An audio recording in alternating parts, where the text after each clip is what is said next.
Good evening, everyone. Trying to figure out what is going on. There we go. Good evening, everyone.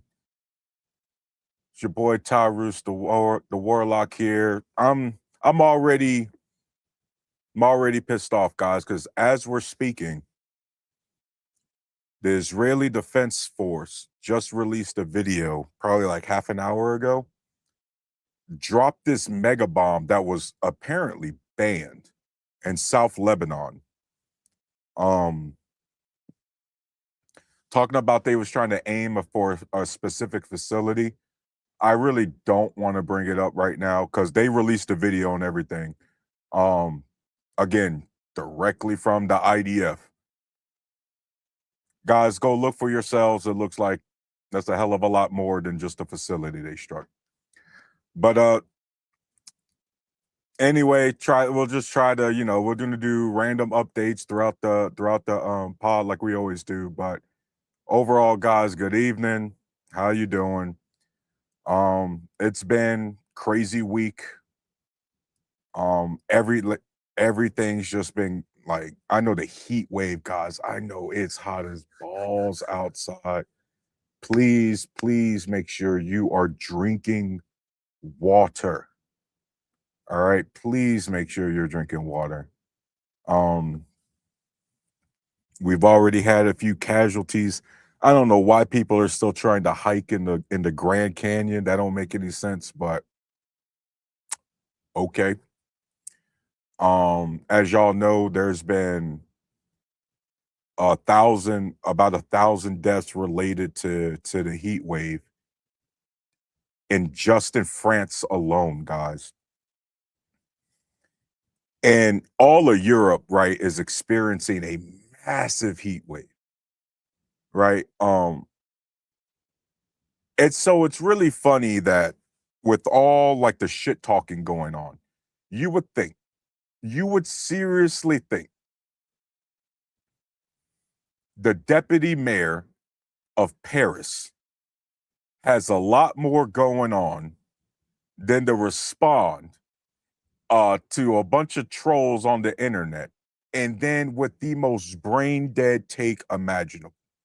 She literally tried to blame us, the Americans, and our AC use for why France is experiencing such a catastrophic heat wave right now. Like, bro, even other European countries are roasting the dog shit out of her. Why would you? First off, why would you say some dumb shit like that? And who would seriously think that that was a serious take?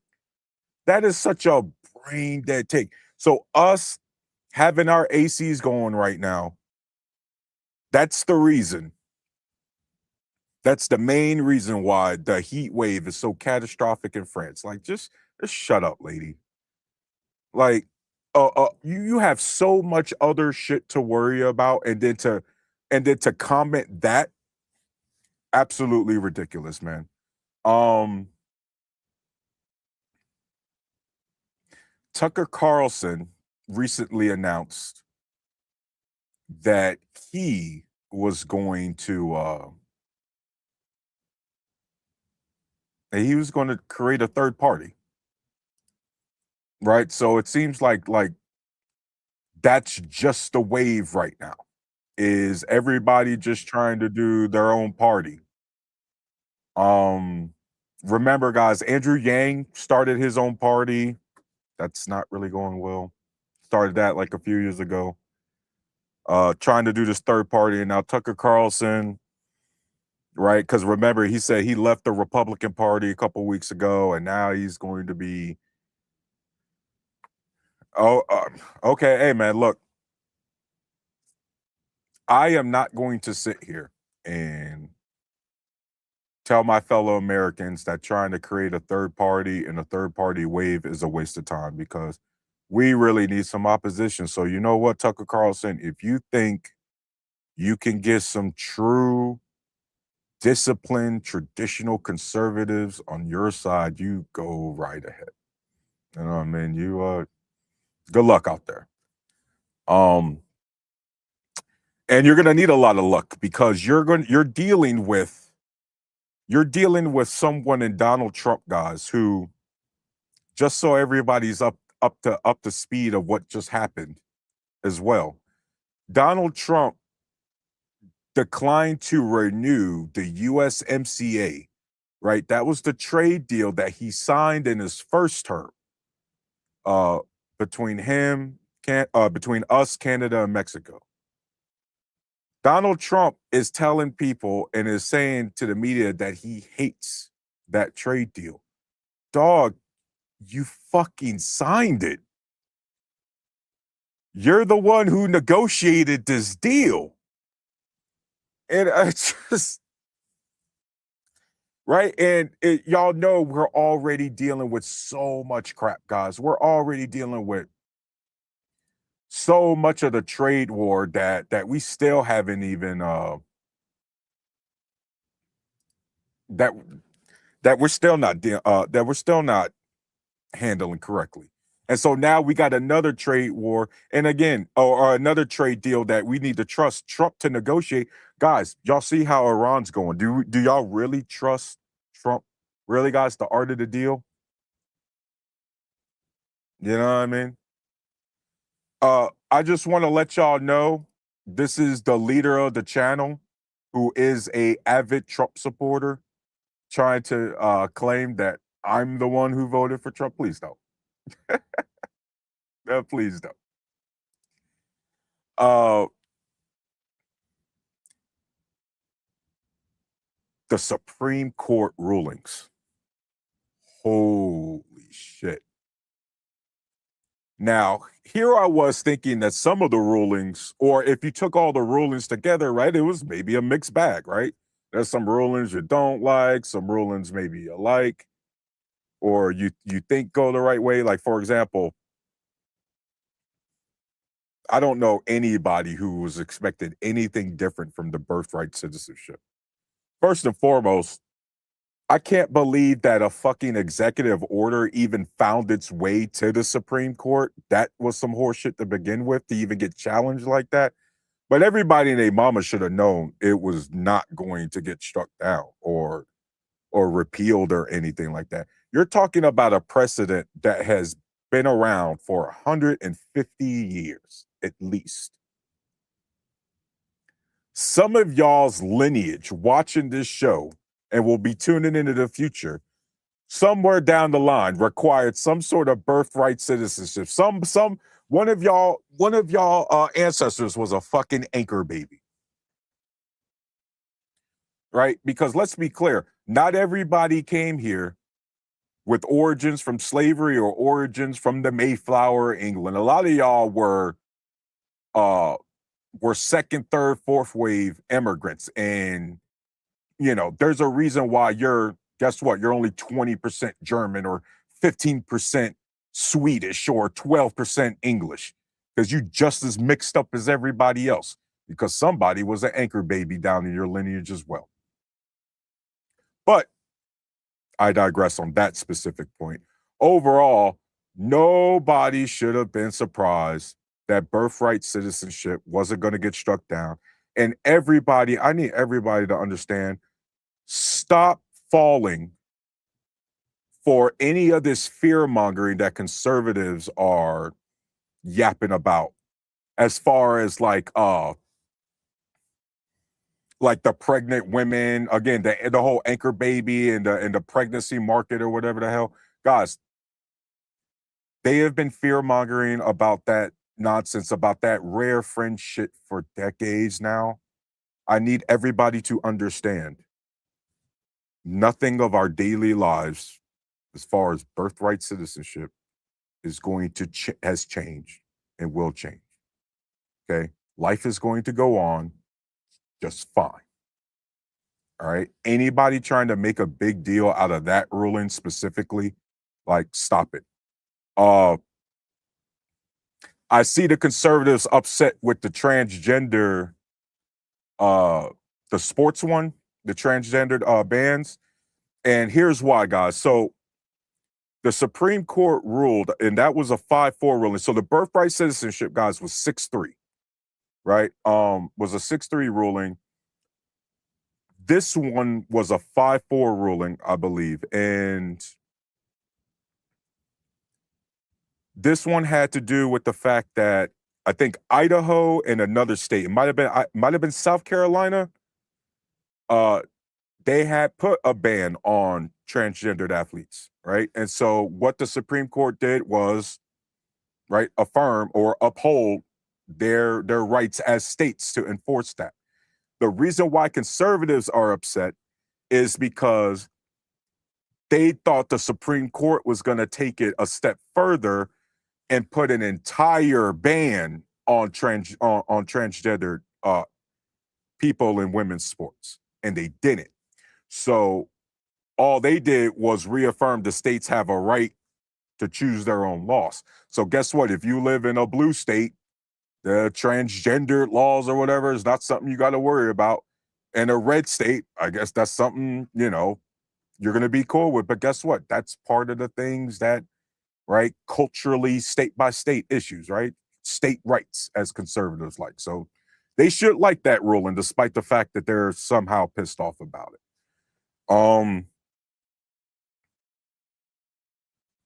It's weird that Donald Trump is the only one who really understands the gravity of the Supreme Court ruling with allowing the president to just fire anybody he wants, as well as the other ruling that basically removed any limitations from coordinated campaign donations for a specific candidate. Specifically, guys, the executive branch one, because that just means whoever's the next president, whether they're Republican or Democrat, they could just kick out whoever's appointed, right?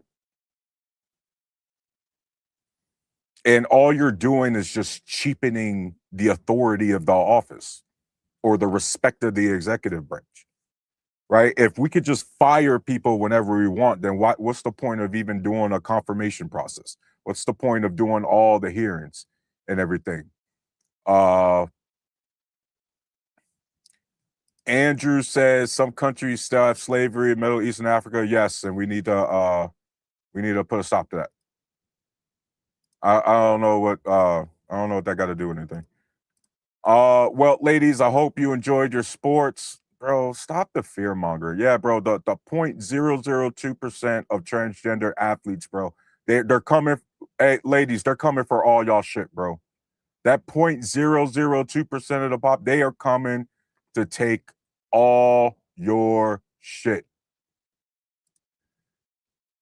Huh?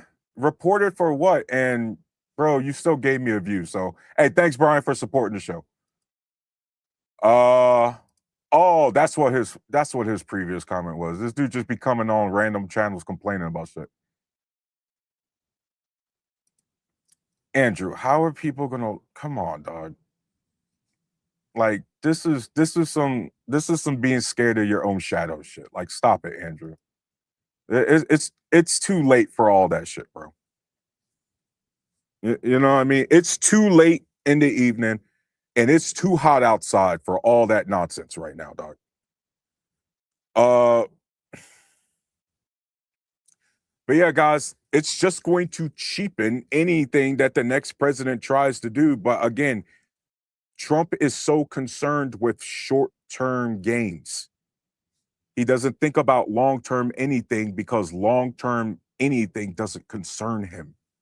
That's the kind of crap we elect. That's the kind of crap person and behavior we've elected to office. He's not concerned with the long-term future of the country, right? But enough with the updates. I wanted to mainly get into hey Rogue, how you doing, man? You guys might want to join me for this one in a bit. This will be this one right here. I want some real questions to answer, right? Um I really need my fellow Democrats to, or the Democratic Party specifically, I need you guys to understand that if you're scared of this software update, you need to get the fuck up out the way. If the recent election wins by some of these Democratic Socialists, New York, the one recently that just happened right down in Colorado, why are you concerned? It's not like you have any good fucking ideas, establishment Democrats. I mean, that's why you guys aren't in control of shit to begin with, right? No matter how much of the backdoor fear mongering some of you establishment Democrats have tried to do, and I'm really glad a lot of you guys have been losing your fucking primaries, some of you incumbent Democrats. At the end of the day, here's what here's what all three uh, demographics are seeing right now, for better or worse, whatever you decide to say is good or bad. Conservatives, liberals, independents are watching Mamdani, and they see what he's done in 6 months. At the end of the day, they've seen, oh, wait, you can do the basic fundamental shit of government, which is filling the potholes, making sure the streets are cleared and everything like that, making sure the infrastructure and everything that people walk on and the sidewalks and everything is cleaned up and up to par, right? Guess what, guys? All the fear mongering about the wealthy people leaving, they haven't fucking left. They still on CNBC yapping and still threatening the same crap they've been threatening for months now. Bro, the commie POS has done nothing. Like, this comment only makes sense if you're a moron. See what I mean? Like guys, they really, like, people really come up here, they say this, and they really think, oh man, I really fucking, yeah. Bro, how come the commies are doing way more? And by the way, he's not a commie, but your own self-described commie, how come he's doing way better than any of your leadership? You know what I mean? And guess what? I don't have to live there. You know what I mean? You can see the results, and you can see the people speaking about the results. You get what I mean? And then look at this other asinine comment. Leave America if you hate it so much. Did this clown leave America when Biden was in office, or did he stay on the computer and troll the whole time? You see what I mean? Like, this is, guys, this is conservatives right here. They'll never take their own advice. You get what I mean? They'll never take their own advice. Like, Jared just told a military vet with 2 deployments to Iraq that if I don't like this, if I hate America, to leave it. Imagine thinking that criticizing your country equals hate. That's how stupid Jared Williams 8899 is. That he really thinks critiquing your country to be better equals hate, and you should never critique your country. You either love it fully or you should fucking leave. This right here is what's wrong with the country. And Democrats, don't be trying to court idiots like this, because idiots like this will ruin everything. They've already ruined enough of our country to begin with. Hey, but thanks, what is it, Jared Wellman? Hey, thanks, bro. Thanks for supporting the channel, and thanks for being a shining example of what not to be. Right? Don't be a bootlicker. So anyway, back to the Democrats, because I guess the conservatives really hate it when I talk about somebody other than them. There's this guy Carville or something like that. I think he's like an LSU alum. I know he's been around. He's like 80 something, right? He's constantly yapping and he's on TV talking about, well, I don't, I don't recognize the Democratic Party, bro. Good.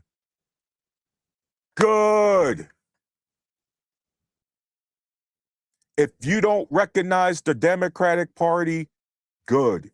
That means we're transitioning to something better, or at least they're starting to. Because your flavor of the Democratic Party, Carville, is ass-tastic. It's fucking shit. Right? It's a bunch of neo-lib, kumbaya, let's not really get anything done. We're just going to sound more polite about it than the Republicans. But you still don't fucking get anything done. At the end of the day, Carville, you're worried about people who are showing you actually care about doing their job properly. Like, this is what's insane, guys. The establishment Democrats, just like the establishment Republicans, even though, right, I guess the right wing is ended up being just as useless as they were. The establishment Dems are pissed off that, well, we got people running that are actually interested in doing their fucking jobs. Holy shit. Like, I know, like Hakeem Jeffries, that must be such a bad thing. Right? That must be such a bad thing that you actually got people who want to fulfill the role of public servant. Because a lot of y'all forget what that freaking means. Like, an elected official is a public servant. They work for us, not the other way around. Captain Thrust, it's because Jared is bootlicker. Absolutely. Jose Angel Avitia. Hey guys, I'm really sorry, Jose. Demonic Democrat ideology. Sure, bro. Sure. Thanks for supporting the channel. Jared again, you're a lefty, whiny bitch. Couldn't give a shit if you're a vet. Bro, but you're still here. You're still here. You know what I mean? Hey, Jared, you must like me a little bit. Just a little bit. Hey, Rogue, how's it going, bro? Chilling, man. What the word is? Man, just What is the update that you are trying to spur the Democratic Party to accept? And if they don't accept it, what is to be, the surface of that non-desired result? First and foremost, the thing that they're whining about, the establishment Democrats, is this anti-Israel wave that a lot of the Democratic Socialists are coming with. And while sure, some of them has said some dicey shit, a lot of politicians, when they're up and coming from some grassroots, have said some dicey shit. And at the end of the day, I care about what their plan is for America. I don't care about what their plan is for another country. Okay, because at the end of the day, go ahead. Do you understand why they would have such a sentiment, though? I don't think that is one that can be pointed out as something that is largely a Democrat factor, because you have a lot of other people from other stances who also have anti-Zionist perspectives. You know what I mean? Yeah. So are the Democrats, are they anti-Israel or are they anti-Zionists? I don't know. I would hope they're just anti-Israel. Damn. Because, well, yeah, bro. And when I say anti-Israel, I hope you know I'm talking about the government. You're talking about the Zionists. Wait, so when you're talking about the government, you're talking about the Zionists. Well, I would suspect so, because I mean, you've observed the government of Israel sharing certain sentiment that mirrors a certain kind of, mustache man in the past who would say, hey, kudos, you picked up something. You learned. Yeah. So it's like, all right then, you know what I mean?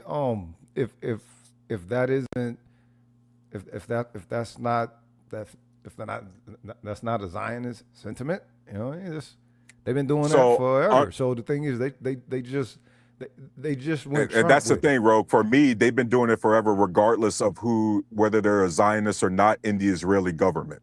The Israeli government and how they've been interacting with the Middle East and how they've affected our policy here in America, regardless of they're Zionists or not, the Israeli government has been a problem. True that. Agreed. You know what I mean? And there's nothing anti-Semitic about criticizing a government body. No, it's just that You you get what I mean? disagree. You disagree with the model that they utilize, but as Right. well as But I that's the take problem with umbrage the United States. You know what I mean? But that's the problem with the establishment Dems, Rogue, is that they'll still try, however failing. Some of them recently are still trying to attach being anti-Israeli government with being anti-Jew. I mean, well, the thing Those is, are not the same people, thing. well, they're not the same thing, but that is that's a U.S.ian perspective of measuring that, because our government isn't connected to the people. Yeah, And we it assume doesn't that our everybody perspective else's matters government because it's is our potentially taxpayer as, money. as corrupt. Okay, but the thing Yeah. is, once you let the corporations own everything, what the hell is a government if your government has to bend the knee to private families? The government is supposed to be representative of all. You know what I'm saying? Right. The total populace. I Doesn't agree. matter. It doesn't matter Bro. the class level, economic, social, whatever. Right. So I agree with you. And we've talked about the whole private families before, I think last week, or at least we touched on that before. We're in Right. agreement. But just because that's also shit doesn't mean we should allow the government aspect to also be shit. We got to start somewhere. And for us, the easiest part to clean up or to at least try to have an effect on is this recent wave of public servants or candidates who want to be public servants and who are not trying to bend the will to the Israeli government. Okay. You got to start somewhere. Okay, but the thing is, if our government has already been, you know what I'm saying, playing yes man to it, what does how is it that an up and coming one actually, you know what I'm saying, chosen champion from the people, of the people, is going to be able to participate within, you know what I'm saying, in that pantheon, safe and have their word actually, you know what I'm saying, mean for legislation potentially as anyone else's. The thing is, we're looking at power dynamics. We're not looking at just economic models that could be utilized, that economic models or governing models that may be detrimental to others, that could not be utilized and another model be selected, right? This is so much more. We're looking at power acquisition, and that carries no moral with it. That's only if those who are out to acquire the power, you know, if they can lead with a moral intention. Well, once the moral intention isn't there, you can't call that into no accountability. You got to accept that it's a dirty game, and just as they're telling us here for the longest, it's the lesser of two evils. You got to accept the lesser of two evils, which is some bullshit. Rogue, respectfully, we can accept that's what it is now, and we can also accept that we can try to change it. Because think about what you just said, Rogue. Maybe the system was functional, but then we turned it into letting the private families. Well, if it changed that way, that means we could change it back. When was the system functional? When was it balanced? You know what's crazy, Rogue? Our system was probably the most functional in the golden era that conservatives love yapping about, which is the 50s and 60s. Purely, let's be clear, Rogue, purely economics. Okay. Purely economic speaking. I can dig it. We can go there. That was also the highest tax rate American history, period. Okay. Plus a bunch of other layers that went into that. Okay. What was it that was unsustainable about that model? It was the other factors involved that aided into said growth and said potential. So it again, you get right back to power, and I don't know. I don't think human beings really understand power because That it, the thing is the moves that are being made are moves that establish on intention through generations, not just this is what this country did this year, or this is what they did this month or whatever, and then in 3 years, everybody forget about it. Is once you make those kind of moves, you've now set your own cosmic drop in the pond, if you will, and them ripples are gonna do what they do. I think what it is, this government. I think our old model of government is obsolete. And yes, the people yes, do require a healthy representative within a collective of the entirety of their being, right? But if the old government has been bought out and it won't permit even, what I'm saying, subpar governments, even within, what I'm saying, the grounds to operate, that will still be subservient to, what I'm saying, big brother, if you will. It's like, all right, then, well, what are the people to do if they actually need a more healthy governing situation? What is it that you're creates one in the beginning? we're literally seeing the wave starting now, Rogue. You have people in New York State and now in Colorado and in parts of California, and it's going to be a movement of people going, these establishment Dems of the old ways aren't working anymore. We're Right. putting in new blood. That's literally what's happening, Rogue, and that's literally the only direction you can go. Yeah. Right? If your elected leadership or the leadership you get is not representing you, you put somebody else in. And that, as far as the Democratic Party go, that is exactly what they're doing. New York, all the people, all those Democratic socialists that are under Mamdani, that has, again, Rogue, they've won the primaries against incumbent Democrats in the House. Okay. You get what I mean? Okay. So that's how you do it. That's the start. I had a pilgrim That's the talking to process. me to that with that at the clinic today, and he said he said they're going to try to establish Sharia law there. Are there before we even get to that, are there that large of a number of that style of practitioner of Islam there in New York? No. Okay. And then the Muslims that do exist in New York City is about as American as you can get. Hey, look, I'm not trying to put some of them on blast, Rogue, but some of them make jokes about sneaking in some of like the bacon pepperoni pizzas and shit like that. You know what I mean? I ain't gonna try to put on some of our fellow Americans on that, but some of them not so strict on Ramadan. You get what I mean? Yeah, true that. They get their vanilla, they get their vanilla ice cream with a little bit of that glycerin in it. You know what I mean? All right, then. Yeah, man. So, but that's how you start. And let's be clear. It's just a process, right, Roke? Because that just means they got through the primary. And we're just talking about the few right now of this current wave that recently won. They got through the primary. They still need to battle it out against the Republican candidate. You see what I mean? Into the general election. But this is the thing. What, to me, I don't know, people see Trump as Republican, right? I don't see Trump as Republican. I see Trump as a motherfucking tycoon who would parlay his way into the hell of a lick.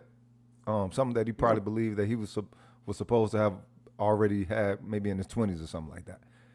I project him having that type of audacity. That's how he operate with it. So, you know what I'm saying? He playing Republican, but the whole thing that gave it all up was the MAGA. You know, make America great again. Selling a new kind of dream. It sounded like something that Obama would say. But he ran on hope and what was the other one? Hope and something. But hope, Change. Hope and change. Yeah. He ran on hope and change. And where I was the only cat asking the question. Do y'all think he took that to the Boston Business Bureau when he spoke with them? Do you think he took that to Manhattan? Do you think he went up there preaching hope and change to Manhattan, to Miami? I don't know. Trump was certainly way. bragging about the economy Obama handed him when he first took office. Well, either way it goes, the thing is the jig, pardon the pun, the jig was up. You know what I'm saying? Was it? Yeah, it was up because record low unemployment that Trump immediately took credit for the moment that wasn't a jig to him. Well, the thing is, he's Trump though, and that's the ill part. Y'all called Donald Trump into some type of accountability. This motherfucker been tycoon. He's Richie Rich. If Richie Rich was a real person, he's been tycooning for a long time. You're not going to get that type of person to act blue collar. You're not going to. He's above. Rogue, you're collar. Preaching to the choir, bro. No. But you got to be talking to them actual Trump supporters, dog. Man, look, they're the motherfucking social litmus test right there. They the ones that, bro. These motherfuckers are the main ones. Are the main ones that are closeted haters of him right now. Yes, Rogue, and they're going to be the ones who are X factor and a lot of these more leftist, more progressive candidates winning. Because, bro, you've heard, I've never heard the farmers really go, bro, we didn't even ask for this bailout. We want our markets back. Like, that's what the farmers, for all the shit I give them, that's what they're saying right now. We're not going to be sustainable on the bailouts because we want our markets back. Rogue, just for an example, with the soybeans, 2024 Biden, 2023 or 2024, $24 billion. That's how much our farmers sold just to China alone. Soybeans. Soybeans in 2025. 24 million? 24 billion. 24 billion. billion? Fuck. 2025, under Trump, with the trade war, that dropped to 12 billion. Okay. And then, remember the 40 billion that we had, or we didn't have to, that Trump gave Argentina. Argentina is the China, because they wasn't buying our soybeans anymore. They went to Argentina to offset the soybean loss from the American farmers. You see what I mean? So instead of buying from our Americans, they bought from Argentina. And by the way, they locked down that deal at the same time Trump gave them that fucking $20 billion bailout. Okay. By the way, we had a big problem with our farmers with the cattle prices right now, with the beef. You know what Trump did? Trump went to Argentina again to import more cattle over there. That actually fucked our cattle ranchers over. But see, that's the whole thing. If it looks like the United States, if it looks like the United States is tanking itself, at what point will the citizens start acknowledging that? Everybody want to put it on Trump. When people holler Trump, it's no different from when I was in the first grade and I heard y'all try to tell me about Hitler. And you didn't know nothing that he did. You just heard his name. And as bad as his name sounded, the only other motherfucker was the devil. Lucifer, nigga, that was it. You know what I'm saying? 1982, Hitler and Lucifer was the most evil motherfucker by name alone, right? Yeah. And now when people, but I mean, he was the mastermind. He's the head honcho in charge. Rogue, you know this, bro. When you're the head of the operation, you get all the shine and all of the blame because the buck stops with you. Okay, but what about Congress itself? All Congress that's enabling Trump. Yes. And again, but the people won't acknowledge that. Just like in the ill ways of how Obama was up in there, because he was in there on some gangster shit as well. Congress enabled him, because that's the position of the United States king, aka president. They gotta play that position. It's not in the. But person. They don't. But they don't. But yeah, they do. But they don't. And our Congress has, for better country. Cause wait a minute. First and foremost, you got to acknowledge this is a gangster ass country. Yeah. And You don't think There's so? nothing controversial about. I said, yeah. There's nothing controversial about what you said. Okay, so the thing is, how they operate is how they operate. It's not in the person that's in the position. It's what the chair calls for. If you pay attention to this shit, if you get in a first time, more than likely you're going to get in a second time. Once they get in that second time, at the end of that second time, they get hella gangster. They do all kind of shit to turn the people against them. And you hear, I done seen the shit happen with Reagan. I done seen the shit happen with Bush. I done seen the shit happen with Clinton, Bush Jr. Yeah. With Trump. So not to turn it. Go ahead. Not to turn it into the Obama thing, bro, but he was the first. That was the first time Congress ever openly declared, Mitch McConnell, our goal is to make Obama a one-term president. And that was before that man even swore into office. Okay, right. And so, the Congress, sometimes the Congress, but what I'm saying is sometimes the Congress isn't enabling the president if they're not aligned with the president. If the Congress is the opposing party, they're not going to be aligned. And what I'm saying is sometimes if you're enabling it, Rogue, you've implied it too. Sometimes that's not a good thing. Right. I mean, they're supposed to be co-equal branches, which means they're supposed to be a check on one another. But the thing is, what if and the so model when it's not has working, run, Rogue, has had its run? Rogue, and that's what I'm telling you. It's ran its course, and people are now voting for a change.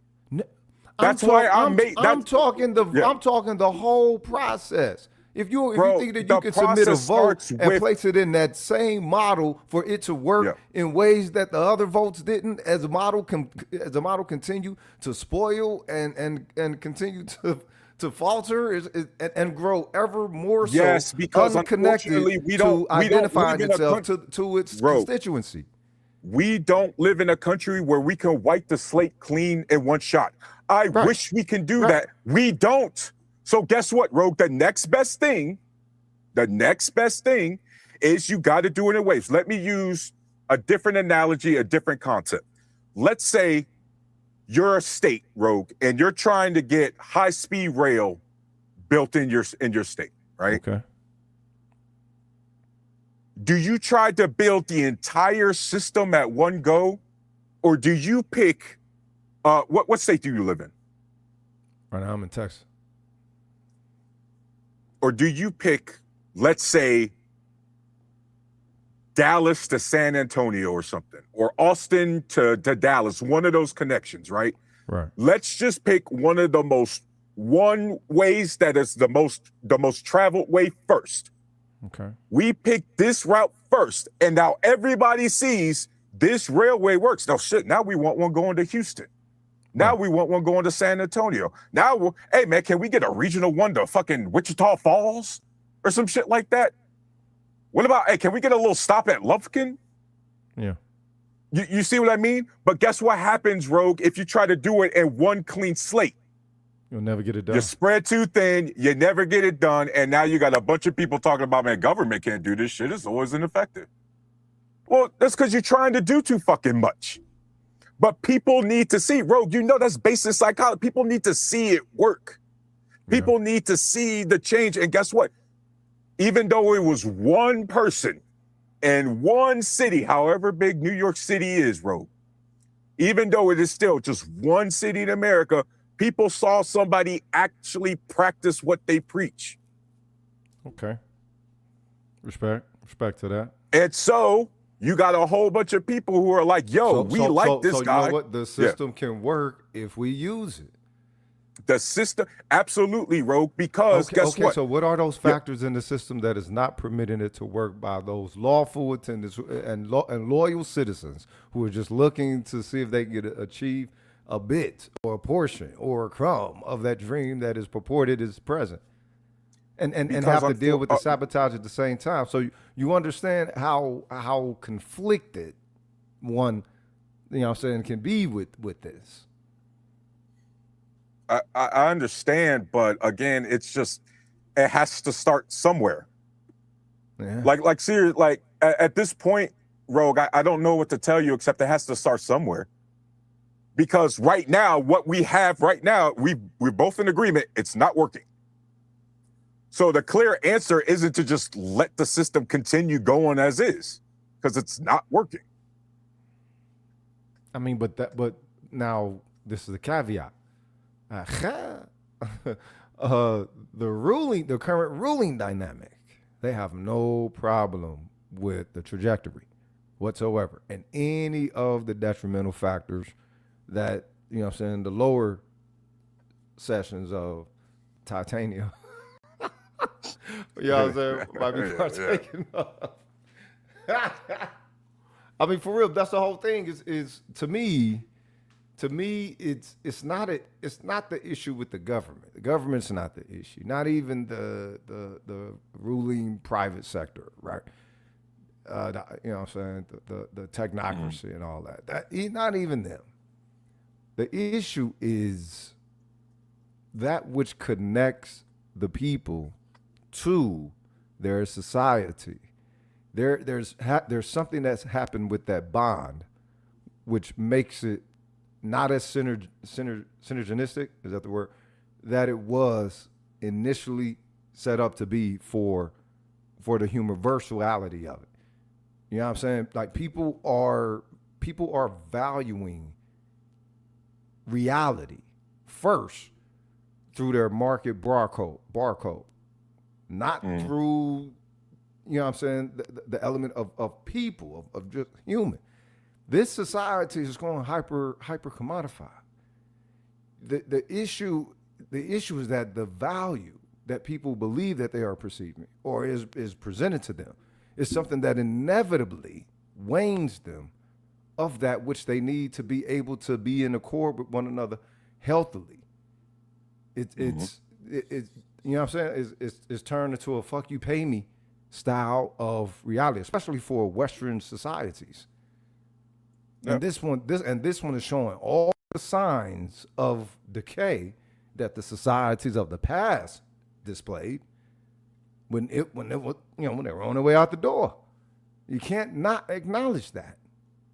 There are so many essential factors that must be tended to prior to one's participation in within their government. You're losing the family.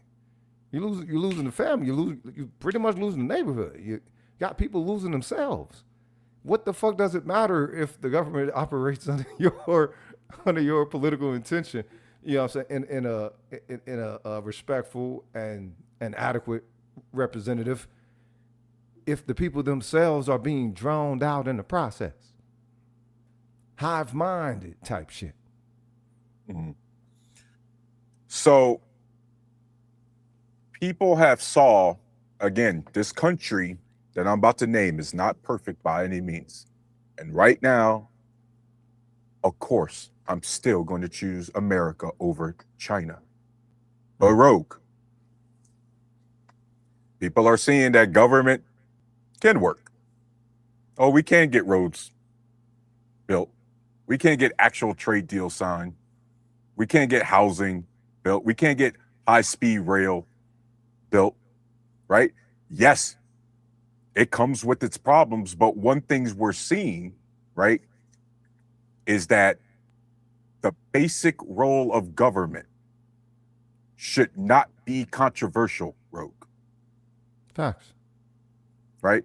And so a lot of the times, the standards are so low here in America that unfortunately, rogue, everything I just mentioned was just the basic job of an elected official. Yeah, pretty much. You see what I mean? And maybe that's why I get frustrated, because we really are talking about raising the bar back to where it used to be. You know what I mean? Yeah, like really trying to make it back to zero so that you can really start counting again. But at the end of the day, we got to make it to zero somehow. Yeah. And there has to be somebody trying to get to zero. We'll try to at least get it back to the standard. And there are. It's not saying they're going to be successful. Every last one's going to be successful. But at least you got the people. That's what campaigning, that's what politicking is in every country, is trying to sell the American people or trying to sell the people your vision, right? And at least right now, Rogue, the establishment Dems' vision for America is no. the vision that the Mamdanis and the AOCs and the Crockett's and them talking about, yes, because guess what, Rogue? They don't care if we're white, black, Latino, conservative, if you're fucking Christian nationalist or you're Muslim. If you go get hurt, you shouldn't go into medical debt for that. Facts. You get what I mean? When you go into work, it doesn't matter what your religion or your gender is, bro. You shouldn't be dealing with massive car repair bills because of a inadequate infrastructure that your taxes paid to maintain. Facts. Right? And so when I'm looking at the wave of the Mamdani, like the Democratic Socialists, I see people who are interested in doing the fundamental job of government. You see what I mean, Rogue? And so I just got to start there. They're talking about potholes. They're talking about healthcare. They're talking about bridges. Let's go. Yeah. They saying the right shit. Yeah. But like you said, it's just the fundamentals. And that mean that the current administrations have been holding, or past administrations have been holding off from delivering that ease of, I guess, enrich or increase quality of life that they could have offered.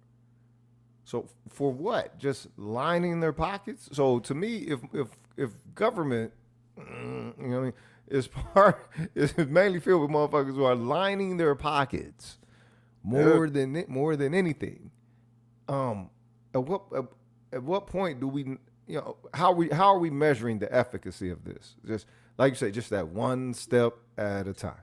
When they got full power to make the legislation change and have shit happen, not necessarily overnight, but you know what I'm saying, a decent inertia to it towards where you reach an adequate point of finality with it. You know what I'm saying? They don't draw it out.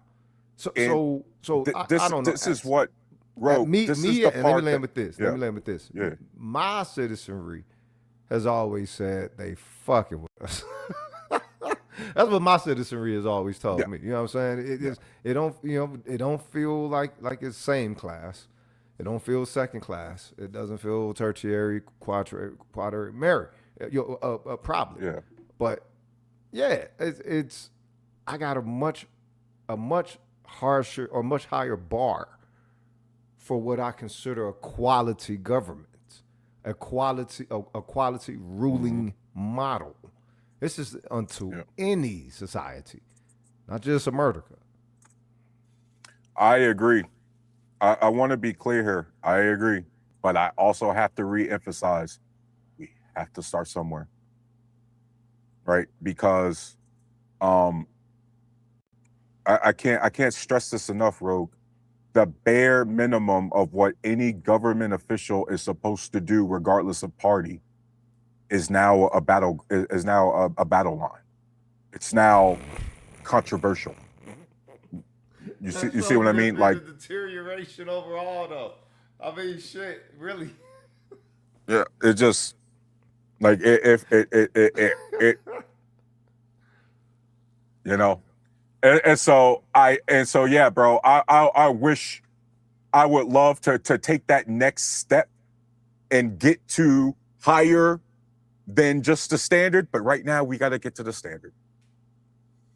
And that comes with not being dragged around by the leash to a country that we fund. Facts. Okay. Right? Because that's a lot of our money, Rogue, your money, my money, the people watching's money, regardless of how we feel about government being a solution or continuing to be a problem, we rather that money stay here. But what if that's how this government was designed to operate? Again, that design wasn't, what I'm saying is that it wasn't designed like that out the gate. It morphed into that recently, which means we could morph it back. We can, right? Just because it's designed like this now doesn't mean we can't recreate something better in the future. We can't mold something better in the future. Like, come on, Rogue. You can definitely mold something better. But the thing is, like like like you're talking about changing this government. This government is led by families. What families finna let you change them? First, actually, Rogue, I actually disagree with that. And here's why. You know all the yapping the Fortune 500 companies did about DEI back when Biden was in office? Okay. You know that even when they implemented the DEI programs, every single one of those companies had record profits, record stock market gains. Makes sense. Yeah. And despite all the yapping in on CNBC, you know what they kept doing? They kept hiring people because, holy shit, this kind of works. Right.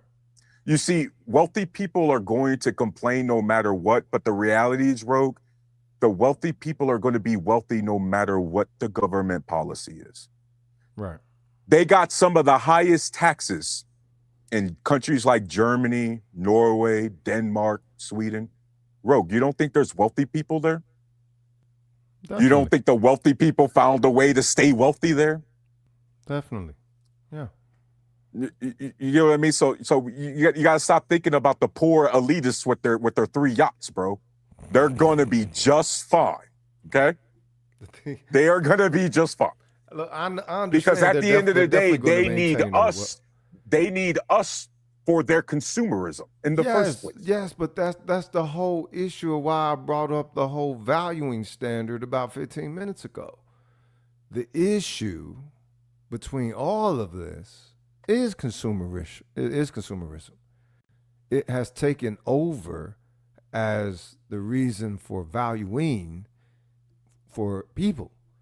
And now you got, you know what I'm saying, you got these governments that pretty much turn people into some form of a social herd.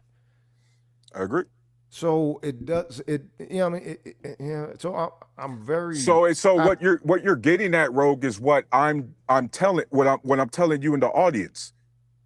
It doesn't matter what the current system is laid out if you do not have the right people in place to implement it, to enforce it.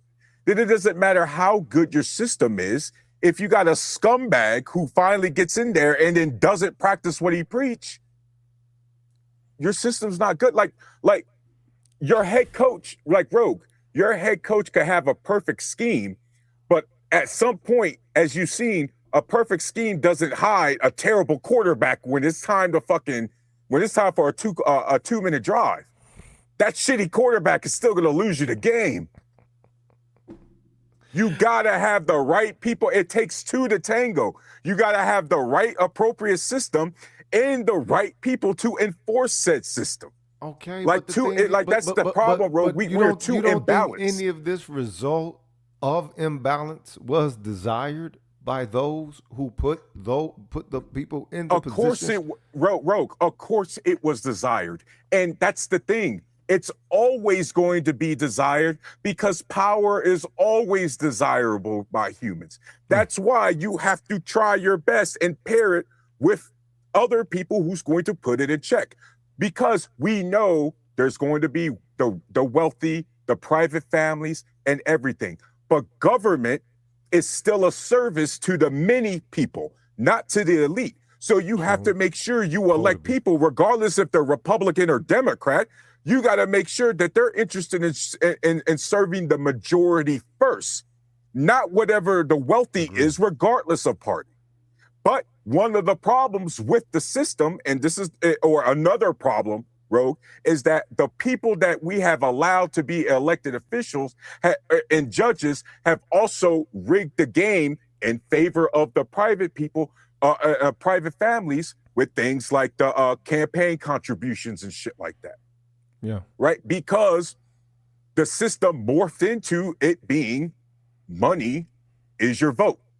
Right? Money is how you get shit done. Right. We need to get away from that. And you start getting away from that by voting for people who plan on being public servants and not corporate sponsors. Okay, true that. And the thing is, I mean, that's nothing. That's nothing new. That's Real quick, definitely Rogue. ideal. Real quick, Rogue. Yeah. This right here. I got to stop this. Go ahead. Dude, the wealthy are going to leave, and the taxes they don't pay anymore.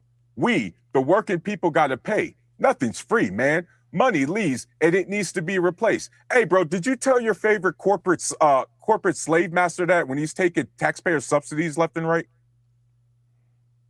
Did you tell the farmers that when their demographic is one of the highest demographics on food stamps and government assistance? Right? Like I'm tired of the fear monger. Everybody says the wealthy are going to leave, and you know what happens, Rogue? They never fucking leave. I mean, and go where though? What the hell? You know what I'm saying? Where they finna go? They never leave. You know why? Because this is, again, Mars. We've talked, Rogue, you and I have talked about this, the lack of education, because a lot of Americans talk about our taxes like it's so high. Oh my fucking God. You know why the wealthy stay, or Rogue, you know this, but guys, y'all know why the wealthy stay in America, right? There's a reason they don't flee to Europe. Yeah, the tax is not tax evasion, but you might as well say tax evasion. Legalizing tax evasion. like this is crazy, bro. Like they don't go anywhere except the same locations. They're gonna go to LA. They're gonna go to New York. They're gonna go to Miami. Yep. You know what I mean? Yep. Like this is crazy, bro. Like the wealthy people, again, the wealthy people are also people who want to be in the most popular areas. Yeah. That's why they buy the property where they buy it. Like this, come on, man. So, okay, so with this new fresh crop of representatives of integrity, right? And alleged. They ain't been tested yet. No, they just can't. Rogue, you've heard me. I'm being fair. They're just campaigning. They still got to get in office and put in work if they get the job. But continue. Right. Yeah. Okay. All right then. So like you said, so it got to be a start. It's and I won't rob them of their start. I won't rob them of their start if so far, they are believed to be possessed of integrity. You know what I'm saying? Everybody get the benefit of the doubt for that. That's the human thing to do. So, all right, I can rock with that. You know why right-wingers and random-ass rural places around the country are even showing Mamdani love, even though they really hate the socialist communist thing? Because they have to acknowledge, like, well, we don't like what he's doing, but at least he's doing exactly what he campaigned on. Like you say, if you're getting results and you're providing that, which is fundamental, I mean that's a hellified quality result. So, you know what I'm saying? Even if you disagree with whatever's national or religious standing is or background or whatever, to add to the quality of life through infrastructure development is I mean that's you get salute for that. You know what I mean? I appreciate it, man. Yeah. It's Yo, what do you live in, like the rural Texas? Nah. What's going on? Nah, I'm in North Dallas, man. Shit. Okay.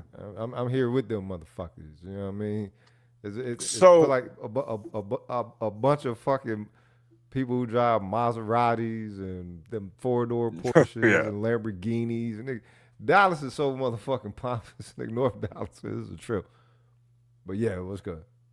So one of the things, and this is just my progressive libtard ass speaking, Rope. One of the things that I've never understood why government didn't make this easy was a lot of the cities are so overcrowded that when it comes to infrastructure projects, it's really hard to get them done. Like, you're in North Dallas, so you know all about the I-35 fucking headache. Facts. 635 too, yeah. Well, they just finished that though, so. Yeah. If I'm trying to get, let's say, because it's a big thing across a lot of the world, like fiber optic, right? Right. You know, there's a big push. We want faster internet, all this. Let's try to get fiber optic. Wouldn't it make sense to start in the rural communities? It's already more open, easier for construction to already start, right? You can get the nodes and the infrastructure out there easily, not a data center, right? And then now now instead of trying to work in with a whole bunch of with a lot of density and traffic, you're working out going in instead of in out. Yeah, that would make sense.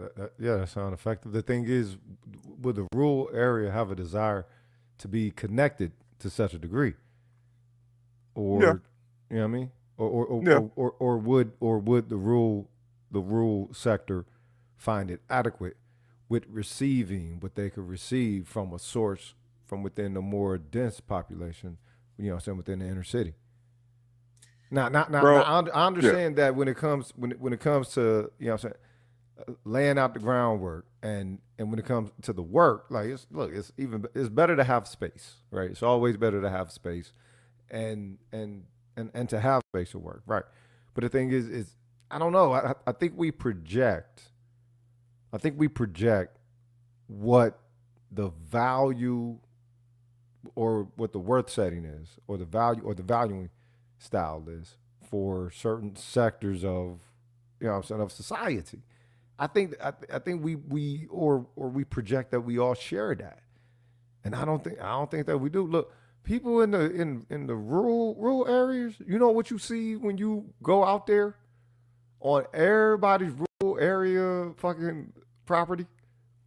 No What, a Trump trespassing. flag and yeah, no No trespassing, all that other trespass. shit. No Yeah, trespass. but They they don't let their neighbors like trespass. You know what I'm saying, on them or whatever. Right? I agree, Rogue, but them people still want uh high speed access to internet and they roads paved properly. Yeah, true. You know what I mean? They still pay taxes too, like the rest of us. And it also comes with work. For me, it comes with, unfortunately, our government likes to overthink things too much, even though they don't have a right to try to overthink shit. Yeah.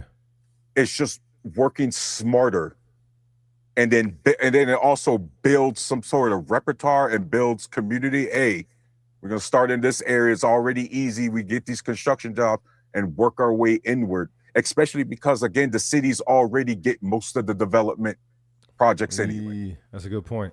That's a really good You, point. you get what I mean? Yeah.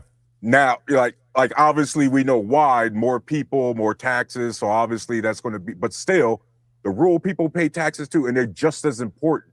And so Right. when, again, this is just my limited experience, Rogue, but like I served with a lot of them good old boys in the military that come from them areas. And a lot of times, bro, they just feel like, again, all the investments and everything, like, damn, what about us? Like our roads is just being to shit. Our rural hospitals are closing down left and right. Now, I'm going to argue, I'm going to be like, oh, you guys kind of voted for that. But still, over the decades, that's what they're seeing when they live there. They're like, yo, all of our shit is declining and nobody gives a fuck. Okay, but the Right. thing And is, it's like, well, but hold up. yeah. It's almost like they think they ain't supposed to be on the menu either, though.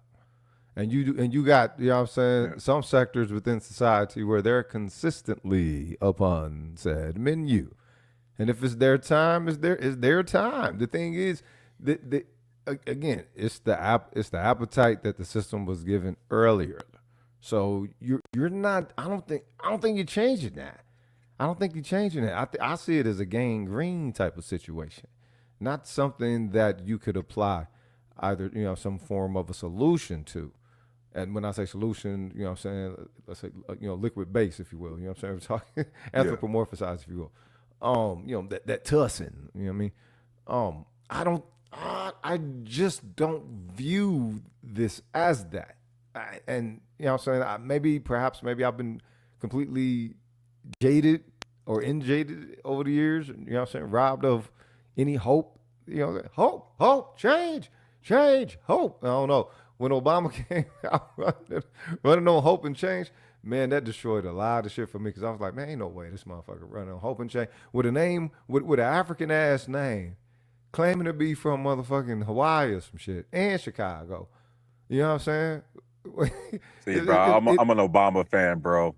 You can be you can be a fan, but look, this I love motherfucker him, was a nigga mug, okay? You know what I'm saying? bro. He just came out of nowhere. Yo, my man came in and inherited 2 different wars. First year in office, pandemic, H1N1 flu. People forget about that joint. I remember that.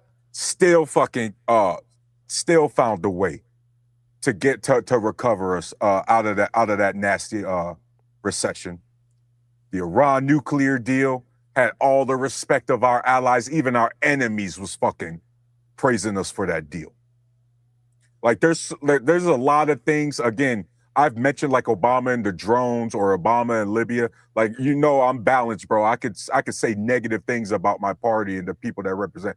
But for me, bro, like Obama 09, I'm in the military. That's my first time I ever get to vote too, and I'm deployed, Rogue. Obama meant a lot to me, and he really inspired me to try to be as good as I can. So that's just me, though.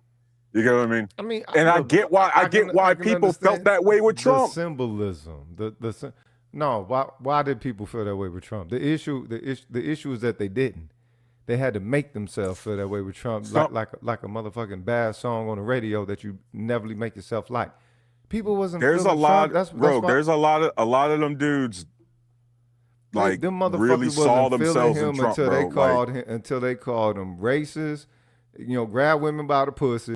You know what I'm saying? And he said something against, I don't know, colored people or some shit like that. Then he's in there. Yeah. They had to make this motherfucker likable unto the average Joe schmuck, you know what I'm saying, rule cat. Rogue. Our American people, though, mostly knew Trump from reality TV. No, they knew Trump from the 1980s or when they worshiped this motherfucker in America in the 1980s. Yeah, bro, again, the real estate mogul, the casino, the real estate thing, the casinos, that was worship. The marketing aspect of Trump, that's what everybody that was worship. That's what everybody fell in love with during the campaign. Yeah.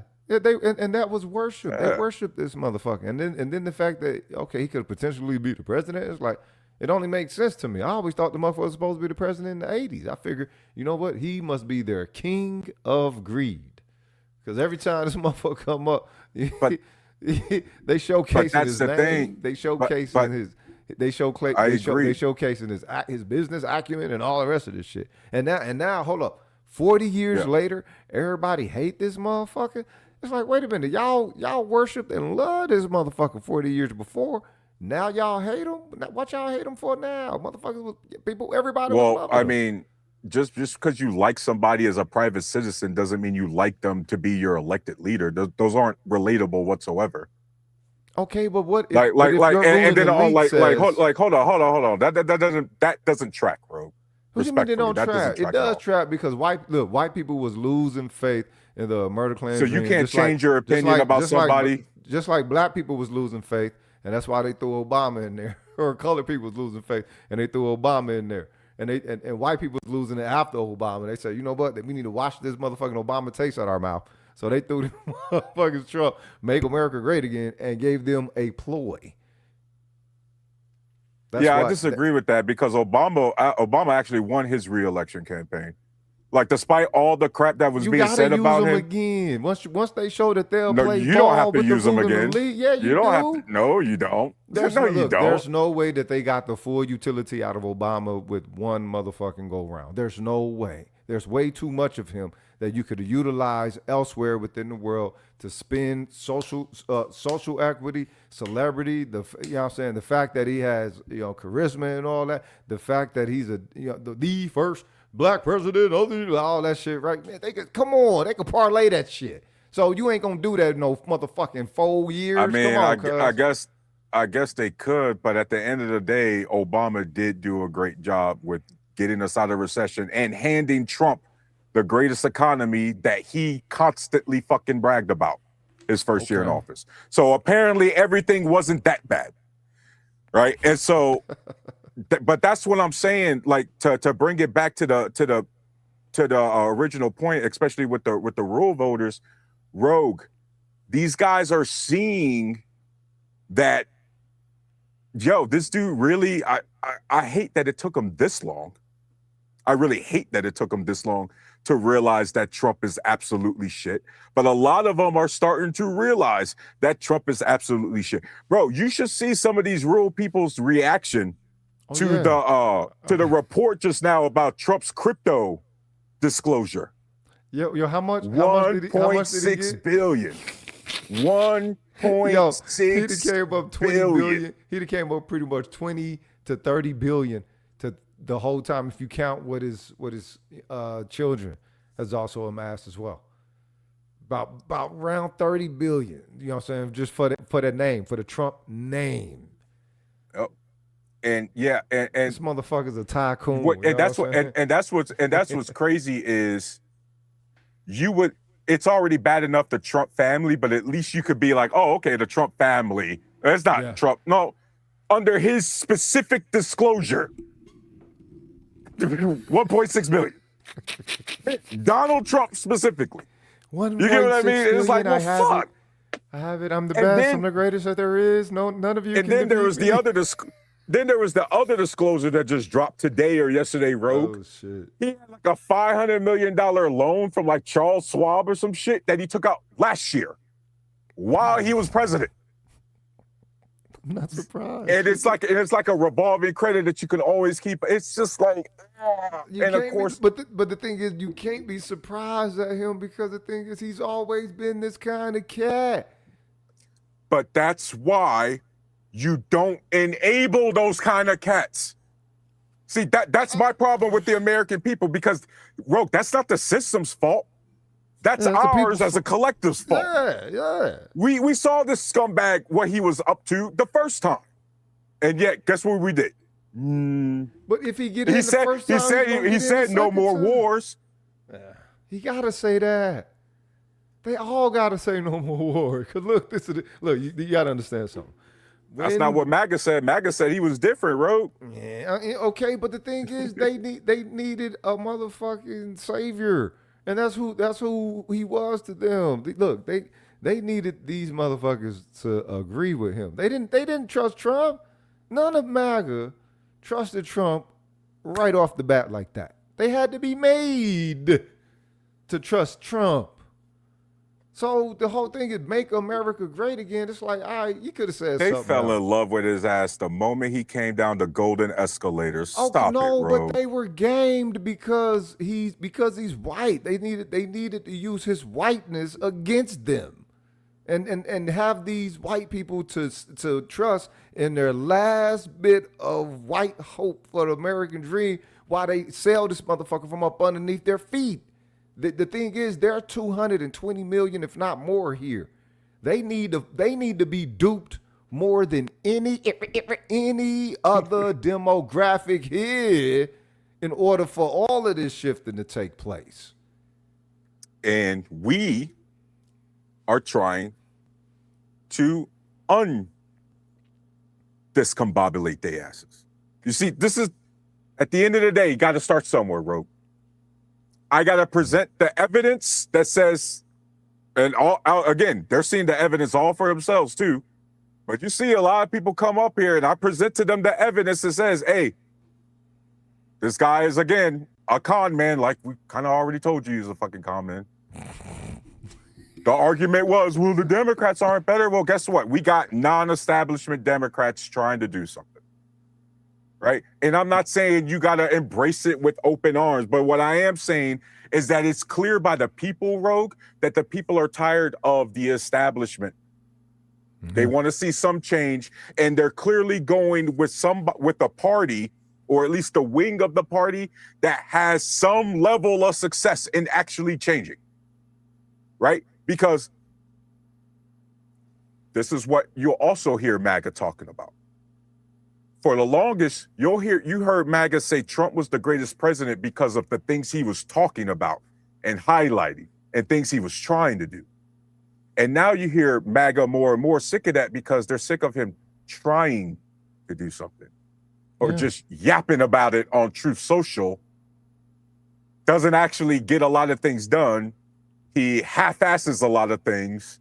and it just blatantly, and now they're seeing the market manipulation with the whole Iran peace deal nonsense. But the thing is, his position is to be that chaotic factor. So whether they like it or not, Congress is also banking off of this. The private sector is also banking off of this. It's not just Trump. This is a move. This is a move. This is this is a move against. It might be hard for y'all to understand this, but it's the truth. This is a move against the America you believe in. America is going to be standing afterwards, but it's not going to be the one that you believed in. Rogue, real quick. I think everybody's aware too, but I'm going to make it clear. The America I believed in doesn't exist. Okay. And so we have to forge a new one. Like I told you this last week, bro. What are we fixing? This current structure as it's designed is, if we fix it, then we're making it more functional to fuck all of us over. See what I mean? It's designed to do that. We're looking at people who actually, again, want to redesign it back to a new normal of what a functioning government is. I'm not saying they're guaranteed to be successful, but they are sending a different fucking message than what the establishment Dems that I'm used to voting for have been saying. And I gotta go with that, bro, because to go with the status quo is to knowingly vote for the end of the country. Facts. And empires rise and fall all the time. But what people don't understand, Rogue, is that, empire could fall, but it could also rise again from the ashes, a new kind of empire in the same location, the same people. So you say the how did you describe them? You said the currently established Democrat, or what was the word that you? How did you? Yeah, the ones I don't like the establishment Democrats. The establishment Democrat, and you would consider yourself a what? You're a Democrat, but not an establishment Democrat. I'm definitely, so I am a Democratic voter. I do vote Democrat because they just align with me. But I definitely think I'm probably more strongly progressive. I wouldn't say I'm a leftist per se, but I'm definitely close to it, bro. I'm definitely like European left. Okay, but the thing is, all right, so how is leftist not establishment as well? I mean, maybe not as much in frequency as establishment Democrats, but but what a leftist is out for more agency within the participation, or so how does that work? One of the big things that the biggest difference is, again, the Israel support or the anti-Israel support. Oh shit, my bad, scam. God damn. One of the big things is the support for Israel or non-support of Israel, specifically dealing with Gaza. The other thing is, again, a lot of the corporate PAC, a lot of the PAC money. There are, just like we complain about Republicans and the dark money, the establishment Democrats, like the Nancy Pelosi's of the world, also taking a shit ton of money. And them motherfuckers need to go too. You get what I mean? So just like we would call like the Mitch McConnells, they consider them like the right wingers, they like using the term rhinos, I think, to call their establishment Republicans or to identify their establishment Republicans. I'm not going to call ours dinos because that's a cool ass nickname and they don't deserve that shit. You know what I mean? They don't deserve no cool shit like that. Yeah. So I don't like the ones that are still, again, they're bought off by our healthcare and our insurance companies and the lobbyist groups and all that. No, I like the ones that are grassroots and they're campaigning on not taking corporate PAC money. Again, it's not the be all end all, Rogue, but it's a start. It's a start. Yeah. Before I get to Rogue, I didn't even ask you, Rogue, how was your week? Oh, it's all right. You know what I'm saying? It's all right. Doing good work at the clinic, and a lot of patients is making some pretty decent progress, and I feel like I'm a better human for helping them. You feel me? I feel it. Scam, how you doing, man? All is well. What's going on? Good, man. How was your week? I ain't touched my mic out. See if it's working. Right, we get you. Yeah. Okay. How All was is your week? all is well. Taru's question, Yeah. though I'm late to the party.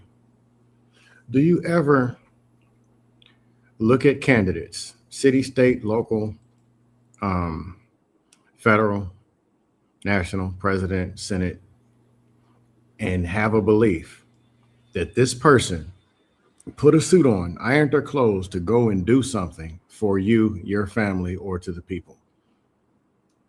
Is that something that you believe? I think some of them. Rogue, how about you?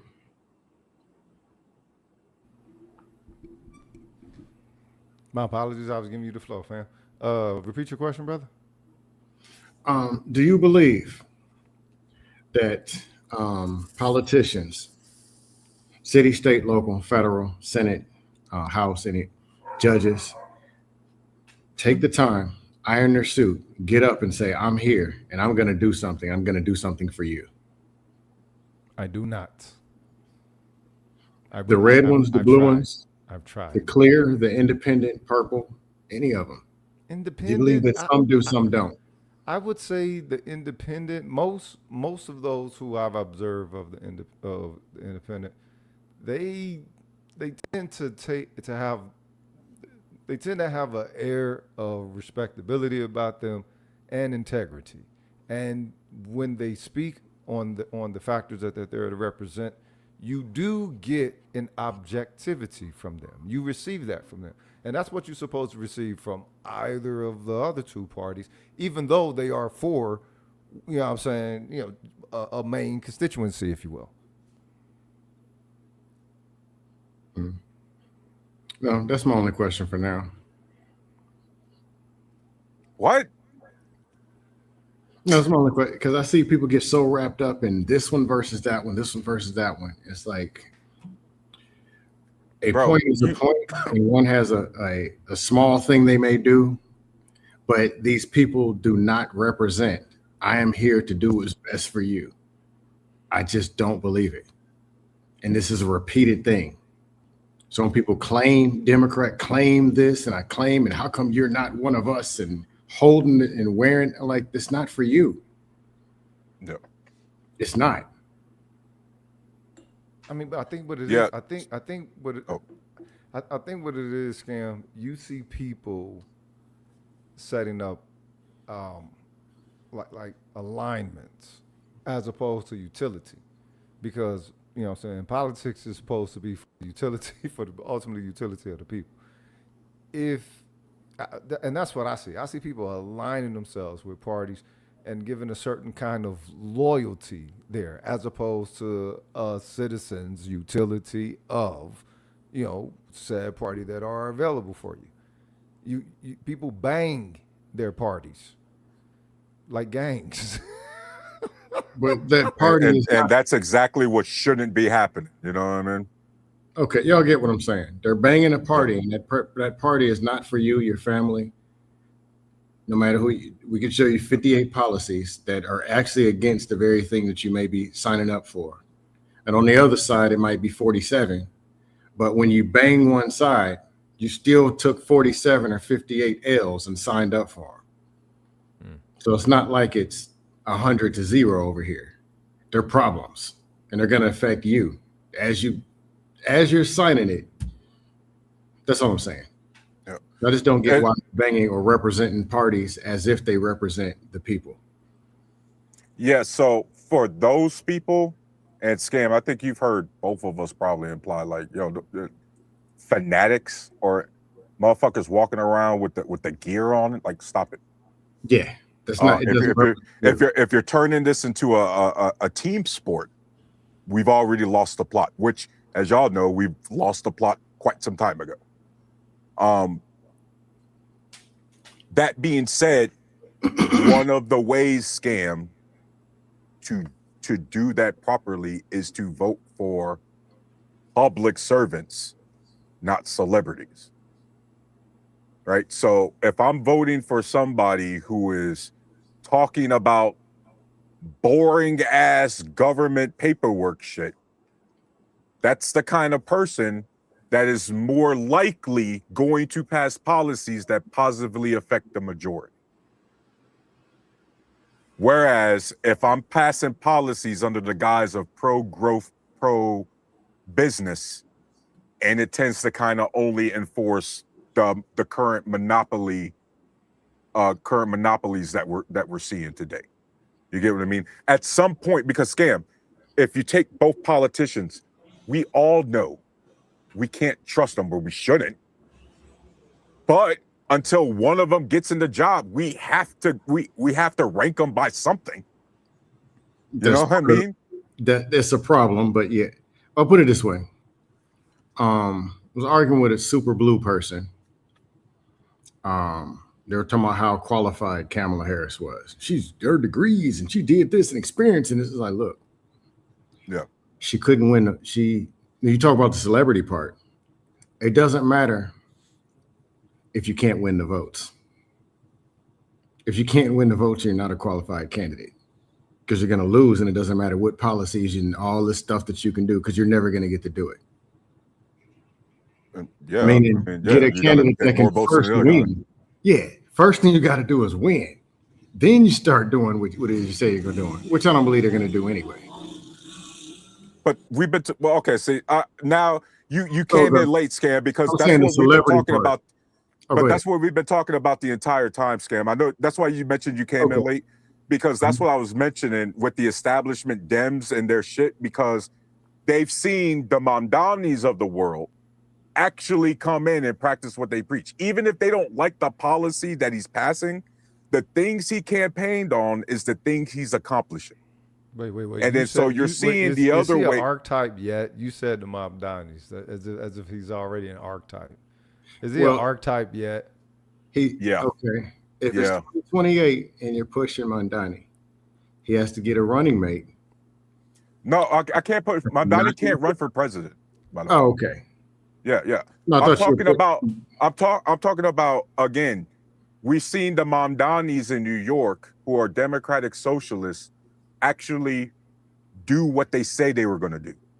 And now you're seeing, Scam, like in New York and now in Colorado, a lot of the incumbent Democrats, some of the established Democrats have lost their primaries to those Mamdani-like types, because people are tired of lesser of two evils, right? And so that's what I'm saying is we're getting candidates now who are at least talking about the basic fundamental of their job as government employees. You know what I mean?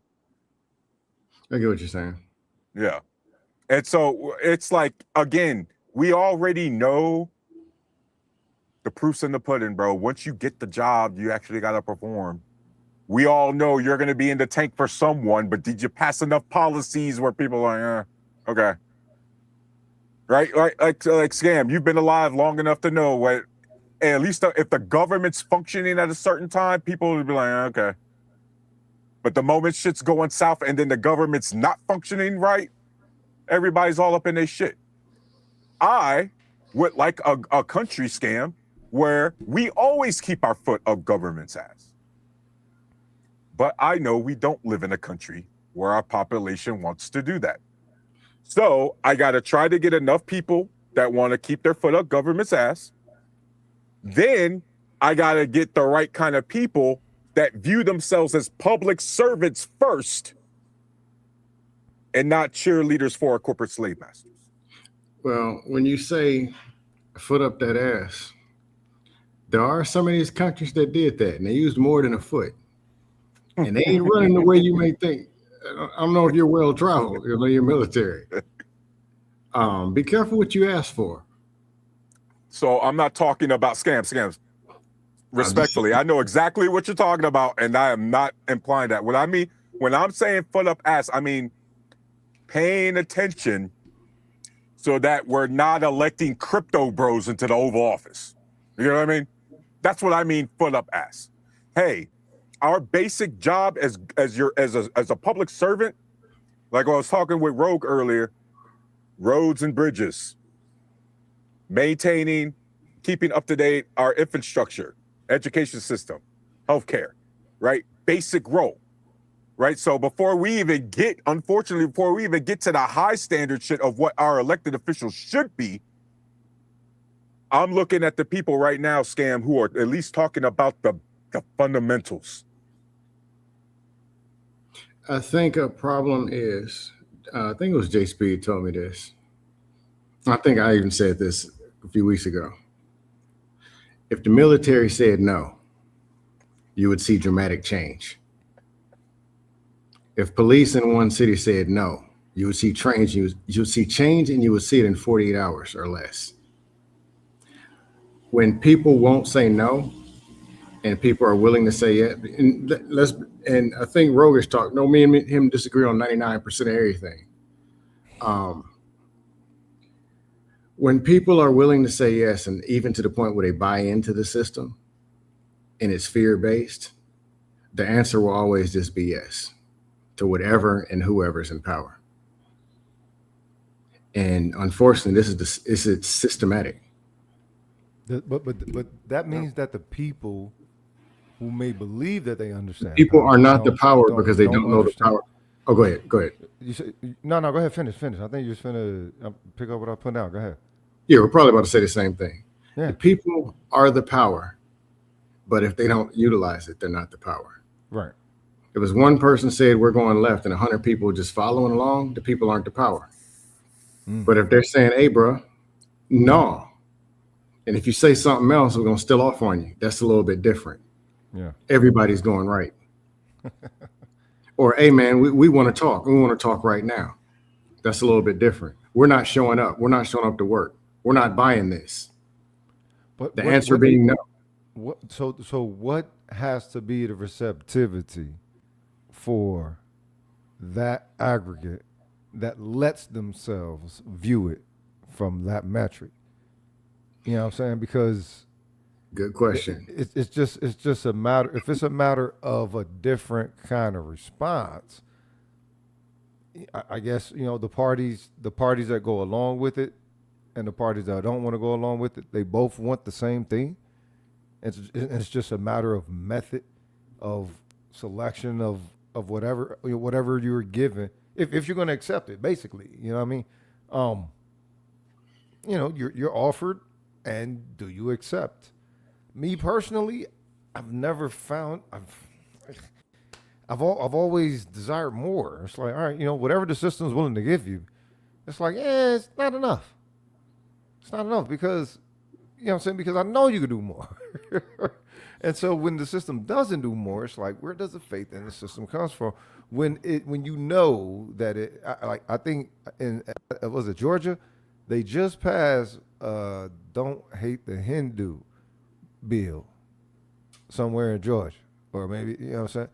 And it was like, all right, I thought Hindu was Asians first and foremost, right? And they already passed a bill for that for Asians, whenever they did it.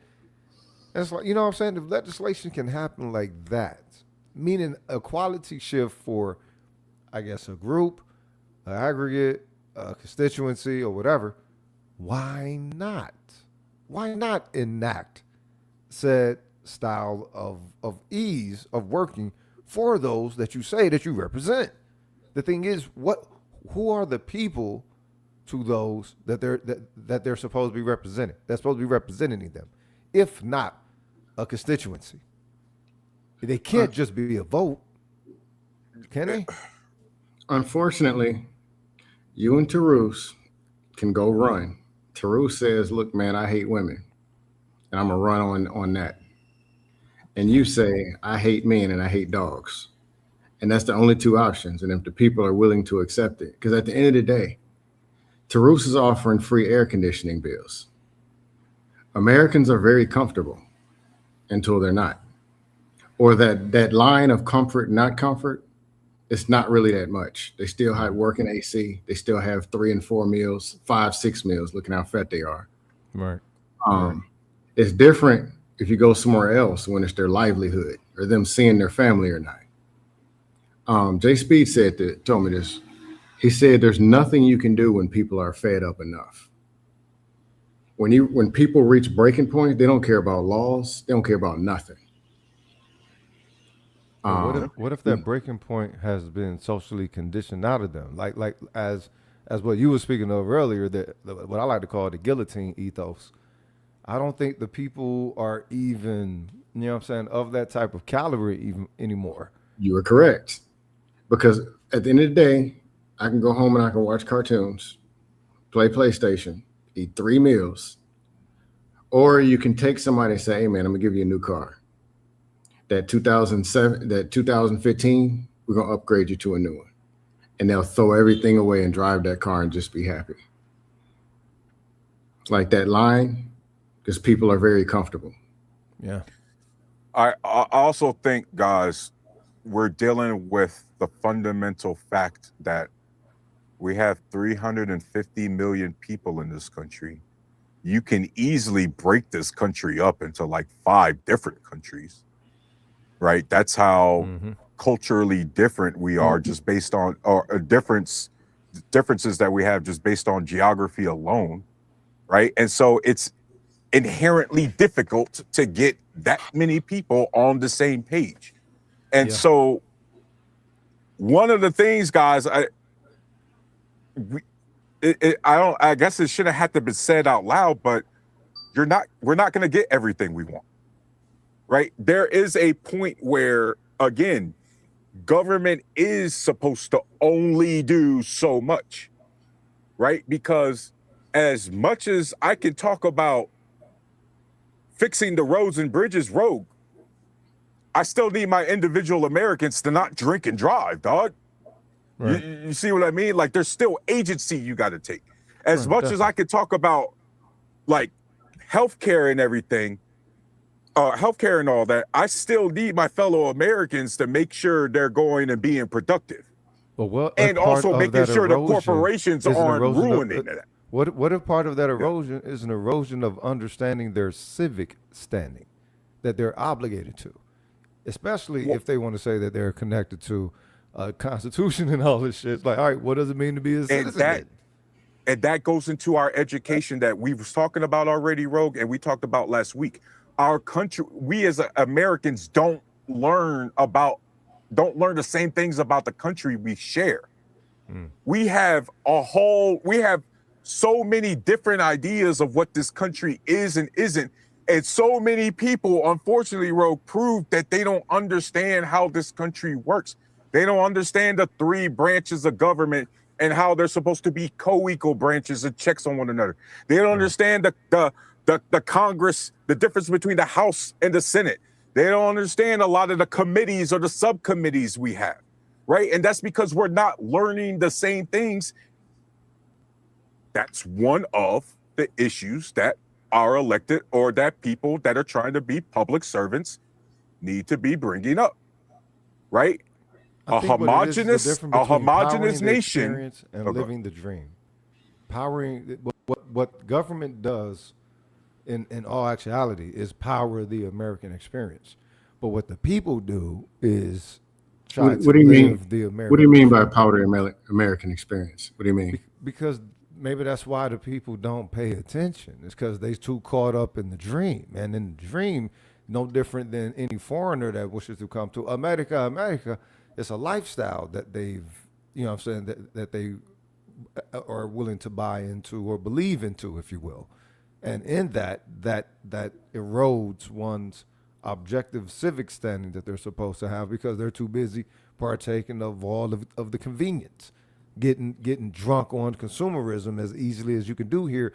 And as all those, you know what I'm saying, foreign folks here who attending the FIFA gatherings and everything, you seen that it look like these motherfuckers have been to church when they see the consumerism that Americans are afforded over here, right? They're living it up. This is clearly the land of milk and honey, but it's attested to more of that grand American dream and all this. And it's like, well, is it just consumerism? All right, then can the people let themselves be consumers and citizens at the same place, simultaneously? So this goes back to what I was talking about with the education and how our government and our system works, Rose. Because you still have millions of Americans pretending like socialism hasn't been embedded in our country since forever.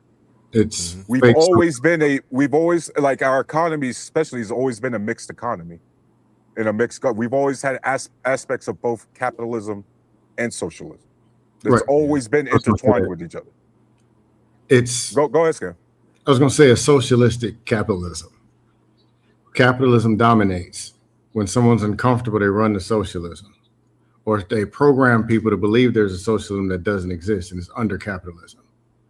It's multiple things going on at the same time. Yeah, and there's a little bit of fascism here as well. Foreigners, well, I won't say all, not all. I got to say that on YouTube. But a lot of foreigners, remember the ones that are coming here, like the right way, those are the top 5 and 10% in another country. They're whooping ass in the other country. So they're not coming here to play no games, sit there and play PlayStation with you. But no, so yeah, they do become here scamming as well too. Shit, you know what I'm saying? Well, there's some of those. They figured that they could get over on the system because they're like, yo, it really ain't paying attention to us as it should. You have those two. Black. but foundationally, if you see how things are set up in their country, which you consider a scam, they consider Tuesday. God damn, real talk. I mean, what y'all are yelling about is a scam. This is Tuesday today. But especially top 10% coming from other countries. But no, they see opportunity, and they're not coming to play games. Yeah, yeah. But I think I forgot my other point. Oh, socialistic capitalism is part of a system, and the history that we're supposed to learn, they can teach you in pieces. But what does it matter if it's this history? This is how the government works. If you're addicted to PORN, PlayStation, or whatever, or you're just only stuck on being average and doing some of this here, if you're just going to spin your circles looking at celebrities all night, meaning if you're not strong enough to participate or do something even for yourself, they know most people are going to be average, work, eat a sandwich, park their car, and go to sleep. So it doesn't matter necessarily what all they're teaching. Everything operates under the system. When they complain, it's socialism, but they know they can buy them off with one tax break, $20 or a new car, and they'll shut up and leave and be left alone. If they told people, if your kids don't graduate, you're going to die, you'll see a change in education tonight. Graduate, or your kids are getting shipped off and you can only talk to them once a year, there will be a change in education tomorrow. Look, that might be a little. If they said no more health care, if you show up to the hospital and you don't pay in cash, you're on your own. There will be a change in health care. There'll be a change in diet. But because you can keep doing something, keep on, and still be okay until you're not okay, or you're so weak that when you're not okay, you don't do anything and don't have the fight in you, then it's, Yeah. Anton. I won't sit here and say that I'm Malcolm X or whoever. I'm not. I ain't gonna lie to you. But I'm at least aware. And there are things, certain things I do. Yeah, none of us are. I can't save y'all. Yeah. Scam, none of us are. You know what I mean? Let's go, bro. Anton, how was your week, bro? It was pretty good. It was all right. It was pretty good. Can't complain. That's about it. What you got for us, bro? I saw the title and everything else. It's time to get with the program. Yep. Plain and simple. It's time to get with the program. Because the old ways, trying to have everyone sit under the same umbrella saying kumbaya. The problem with the Democrats, and I've always said this, and you've heard me say this, Tarus, they don't have backbone. Agreed. Yep. Agreed. They don't have backbone. And if they do have backbone, they have backbone for things that make no sense at all whatsoever. Oh, get 'em. Plain and simple. Sometimes you got to respect the Republicans' game, but the issue I have with Republicans is they're hypocritical.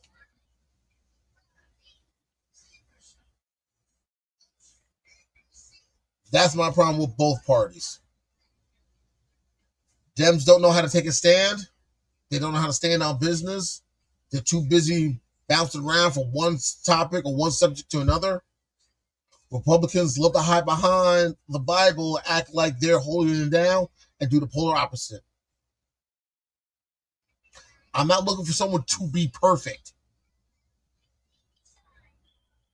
I'm looking for someone that can find a way to be as close to perfection as possible, as if you're willing to put in the work and the time to try to make things better. But the problem with both parties is they don't know how to take a stand, and they don't know how to care about people that don't look like them.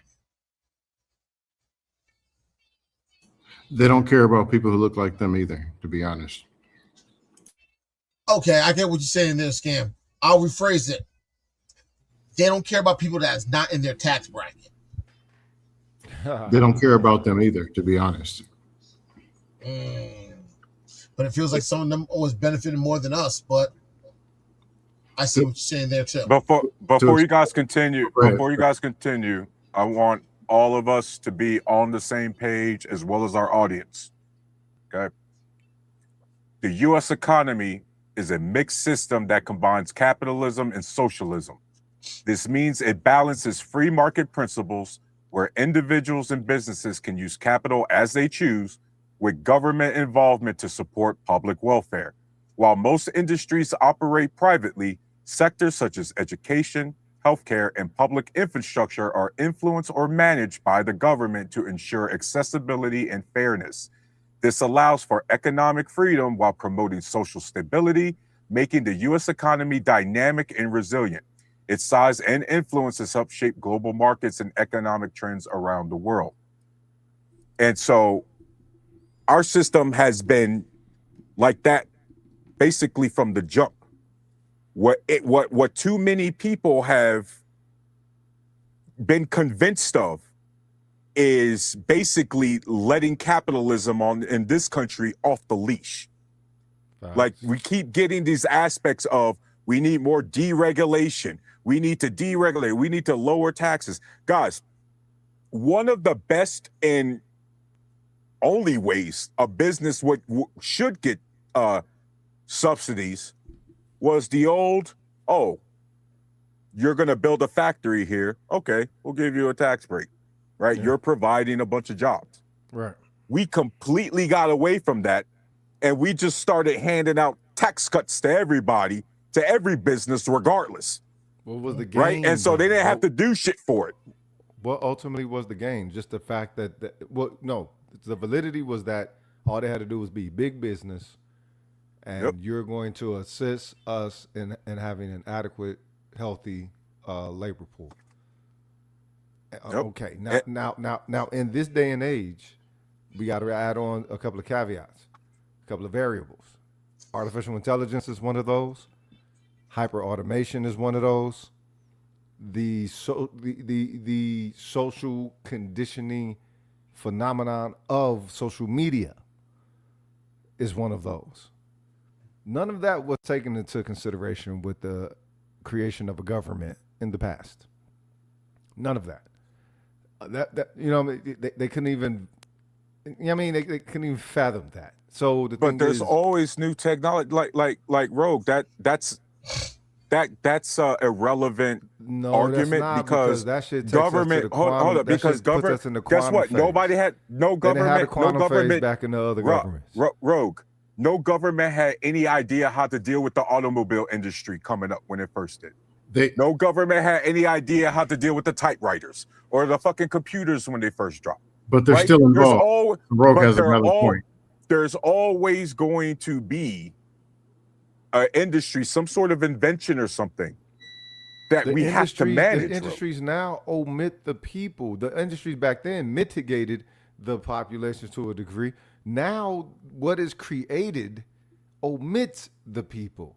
And you still have the market structure with the desire and the appetite and the intention that it has. It's a fuck you, pay me type of situation.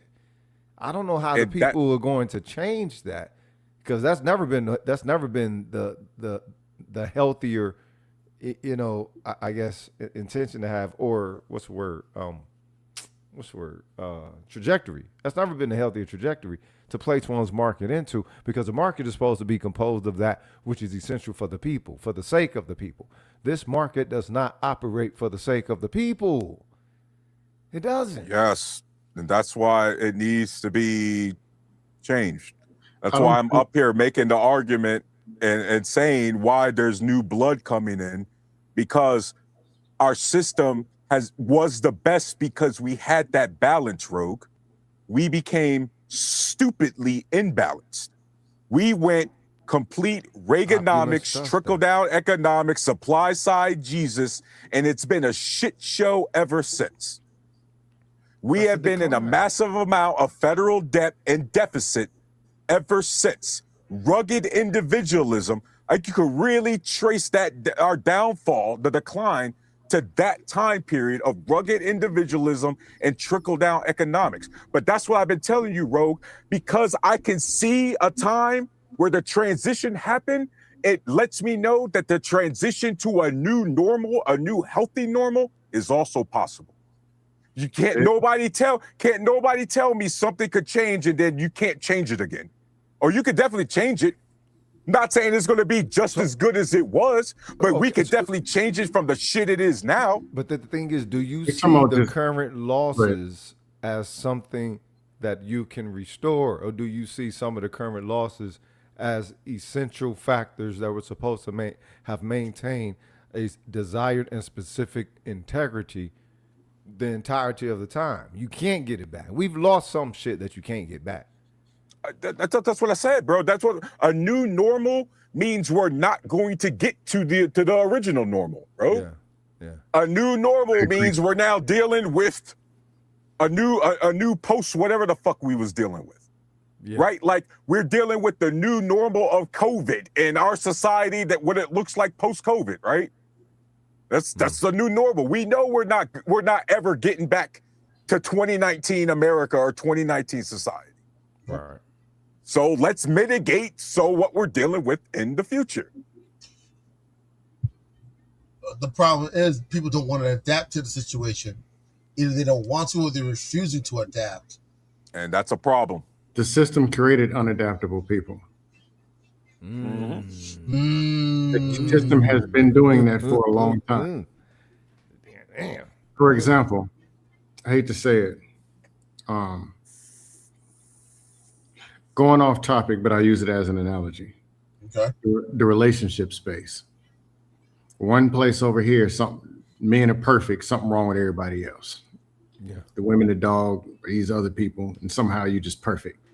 Go 2 blocks to the left, there's some other group of people, something wrong with all the men, and somehow you perfect, and something wrong with everybody else. So let's band together and keep saying the same 6 things, and 7 of them are wrong. For 15 never years. even made sense to begin with.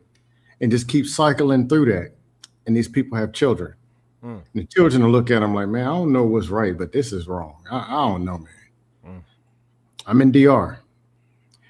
Something I do. And this place ain't saying no better. It's just different problems. Dominican problems instead of American. But I see something like I noticed that I haven't been seeing the last 3-4 years. Do y'all see pregnant women or little kids often? In America, don't see them. Here, there's kids all over the place. Teeth looking at 2 tooth to 8 full teeth, looking up, reaching, playing. They exist. Like, it's just different. But social media, when Rogers was putting it in as a factor, now social media also has its positive. I won't say it's all negative. Right. Because you can introduce certain forms of socialism in social media, being honest. You can share information and knowledge. However, we're all chopping it up right now, right, guys? Yeah. Right. So I'm saying it's not all negative. However, social media can play to people's self-esteem, having them dreaming or living in social media or thinking there's a pie in the sky. that doesn't even exist. And a lot of people are falling victim and falling trap and just marinating. It's making the people weaker and damaging critical thinking. Algorithms damage brain cells. I don't like when I'm looking to buy a product or something, or looking for, or hey, what happened with this? And I want to see it's a scam, and I want to see it's the best thing, because I want to know both sides. But the algorithm only keeps pushing one side. And it's almost like we're giving you what you asked for.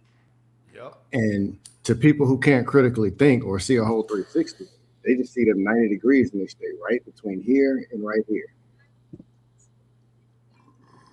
Like the same thing in politics.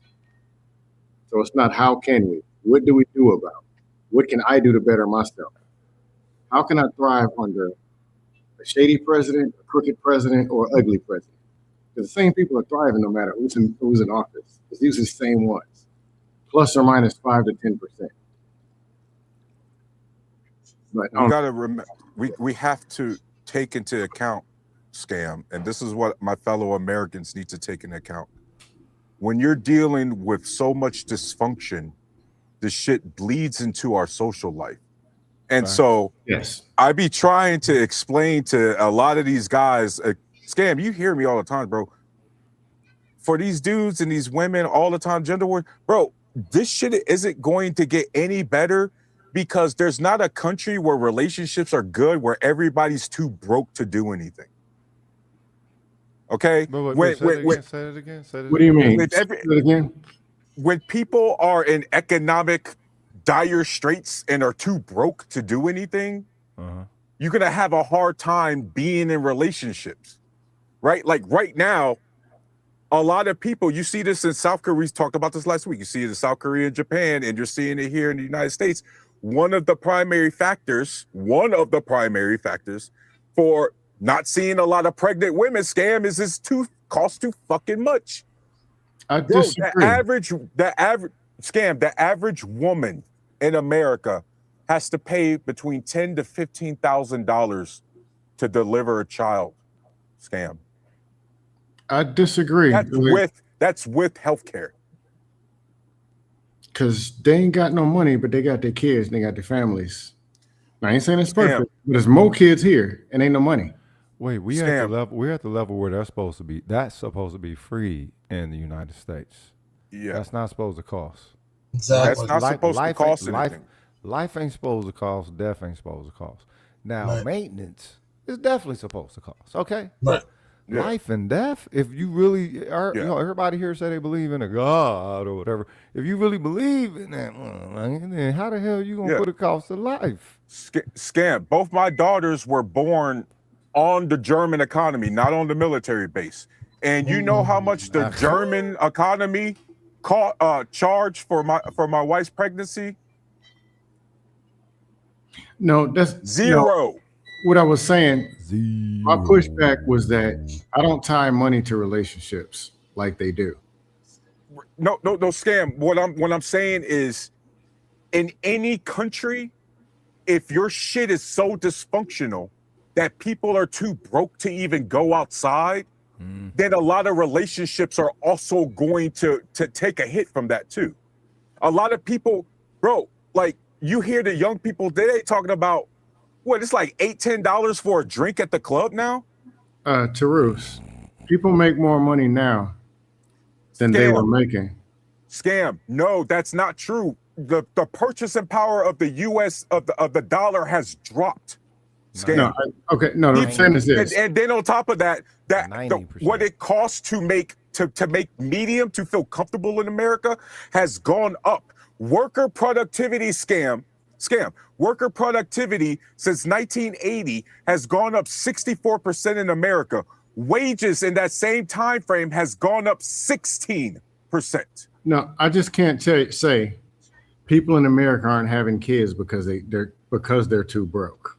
No. I said that's one of the reasons. You keep listening. You keep acting like that's. I'm saying that's the only reason. I'm saying that's one of the reasons. If you have a conversation with these youth, they'll let you know. Now, a belief of it, yes. Hear me out. If you have a conversation with these youth here in the United States, they'll let you know I'm not having kids. The bulk of them, they'll outright say it. I ain't having kids. That's true. But That's go true. ahead. Now look. This is from 30 on down. Yep. I'm What's your- 47. I'm almost 50. This is from 30 on down. They saying I ain't having no kid in the way that Exactly. they look appalled that you would ask them. I got a you niece. do. Scam. Go. I talk I'm before just you saying- go. Like Go ahead. scam. I need you to give yourself a software update, bro. The women today, the young generations, and the men also today, they're looking at everything going on, and one of the primary factors is it costs too fucking much to breathe in this country. Facts. Never mind try to take care of somebody else that needs to breathe. Go Hey, ahead, Tarek. Anton. No, Tarek. Now the thing is, Go like, ahead. for Then example, let me reply though. But go ahead. Just enough. like, here's the thing. Like, I got one niece in college that's 23. I got two daughters, 23 and 22. Respect. They be telling me like what's going on, what's some of the nonsense that's going on. Yeah. Now, but I got two other nieces that are 19. I got a couple of nephews in their 20s too. But the ones I just mentioned, they give me a heads up of what's going on. Now, my two daughters do have kids. Okay, that's besides the point. They tell me that they got peers who are like refusing to have kids. Like, Yeah. Yeah. Like, I'm hearing stories how some young girls in their 20s and 30s want to get their tubes tied and they never had kids. I'm hearing stories of guys under 30 wanting to have a vasectomy. Yeah. Like, they're avoiding procreation Yes. like it's the plague. Preach. No, I'm not disagreeing that they're not having This kids. is a But I'm social saying decay. This is a total. I'm saying even- social decay. even the I'm gonna say it, social programming, what they're seeing as far as relationships, what they're growing up in, and then what's being programmed into them, doesn't suggest them going out and having kids. Just like there's youngsters saying we don't want to get married because of money. Not even understanding when you get married, it's two people you can put your money together and save some money. Mhm. That's what I'm saying. So I'm not saying y'all are wrong. I'm saying it's not that it really costs too much and they're really doing the math. Because if you look at how they're spending their money now or what they're doing, that costs too much. Okay, but the thing is, they're living the same motherfucking dream at the level that they try to follow the Murder Clan dream. That's how they try to follow that. Fake American dream. No, Right, you know what okay, I'm saying? I'm agreeing No, with that. No, hold up. You- No I'm just saying different that from it's any programmed. foreign person who comes here who's trying to get the best out of the American dream. You know what I mean? It's all the same illusion. But the thing is, the system can no longer sustain that. And it needs people to continue believing it just a little bit longer for a particular reason. The thing Okay, is, the that- people are that is true. supposed to be reconstructing, if you will, in the same way as how Facebook did the whole metaverse thing, and it put its own digital map upon the world and had people actually purchasing real estate or digitized real estate. Yeah, like digital, yeah, something like that. Yeah, so the whole thing is that, nigga, you looking at motherfucking belief. Where we are now as humans, you should see digitized engagement is the same as the belief that it was that constructed the substrate of the consciousness of existence. That's where you should be looking at this shit. You're And- understanding and- what I'm and- saying, that it's and part cre- of the and program. creating at that level. The thing is, the people don't understand that they're the way that they partake within their consumerism, it actually guides their appetite, and their appetite is something that is instinctual to being an earthling. Period. They let the model of U.S. social herd style or whatever the fuck, turning people into personnel, hence your matrix, guide their appetite, and everything has appetite. But if it turns your appetite into a mere fucking consumer, or you're just a consumerism, then that means you're beholden to the companies that supply your fucking feed. Really did. The I fuck? agree with that. And that actually is part of what. Don't get married. And I'm single. I'm not married. So I'm Quit, y'all niggas Make quit me hating feel- on motherfucking marriage, because a marriage No, I'm not will hating help on- you no, to I'm get for to it. a level that you No, I'm will not pro-marriage. get on your own. So So No, stop I'm that pro. shit. No, I'm What pro the marriage. fuck? No, All right, I'm then, yeah, I'm tired of hearing motherfucking not pro marriage. Nigga, you better get your wife, get your 4 wives. Yeah. Oh, What yeah, the I'll fuck? eat that one. Oh, go ahead, Terus. And to get it back on track, guys, again, we should not be discussing relationships and how government is affecting it. That's a shit show. The barrier, the line between government, labor market, our social life has been thoroughly fucking erased. Okay? So is it the should, government? like, Can we still call this shit government then? yeah. Because guess what, Rogue? There's a bunch of different kinds of governments, right? There could What be is this some one? really good ones and some really shit ones. I don't give a And fuck if everything it's in bad. between. I just want to be clear of understanding what it is. What is it? Bro, It's a chameleon. Rogue, It's a you are motherfucking. Rogue. It's a No, chimera. Rogue, you called it last week accurately. We agreed with you. This is an LLC. You remember calling it that? This is an LLC. That's what we live in. Hey, okay, and you know what? You can't I'm call a trying to get company us back into to no being type a of service. accountability. Then, so then it comes down to how do people believe in not only their government, but how do they believe into what it is that they believe their citizenry to be within the society of that that governed state. What the fuck? I think it's more of an LLC.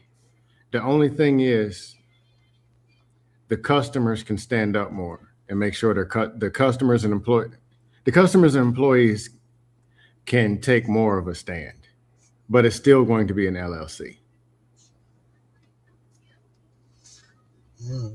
That's okay, heavy. but the thing is, if it's a company, then It's going to be capitalist. The accountability that the people currently call for is actually null and void because it's Yes. not obligated. It's not obligated to the people. It's obligated to customers. Even Well, the customers, they don't have to take care of the customers either. Rogue, here's what's crazy, and we need to preface this again, Rogue, like we did like a couple hours ago. Economically speaking, of Yes. the 50s and 60s, Yes. right? You can argue that a lot of the structure that's today is still was back then, except again, like we really had the same kind of tax system. It was just higher.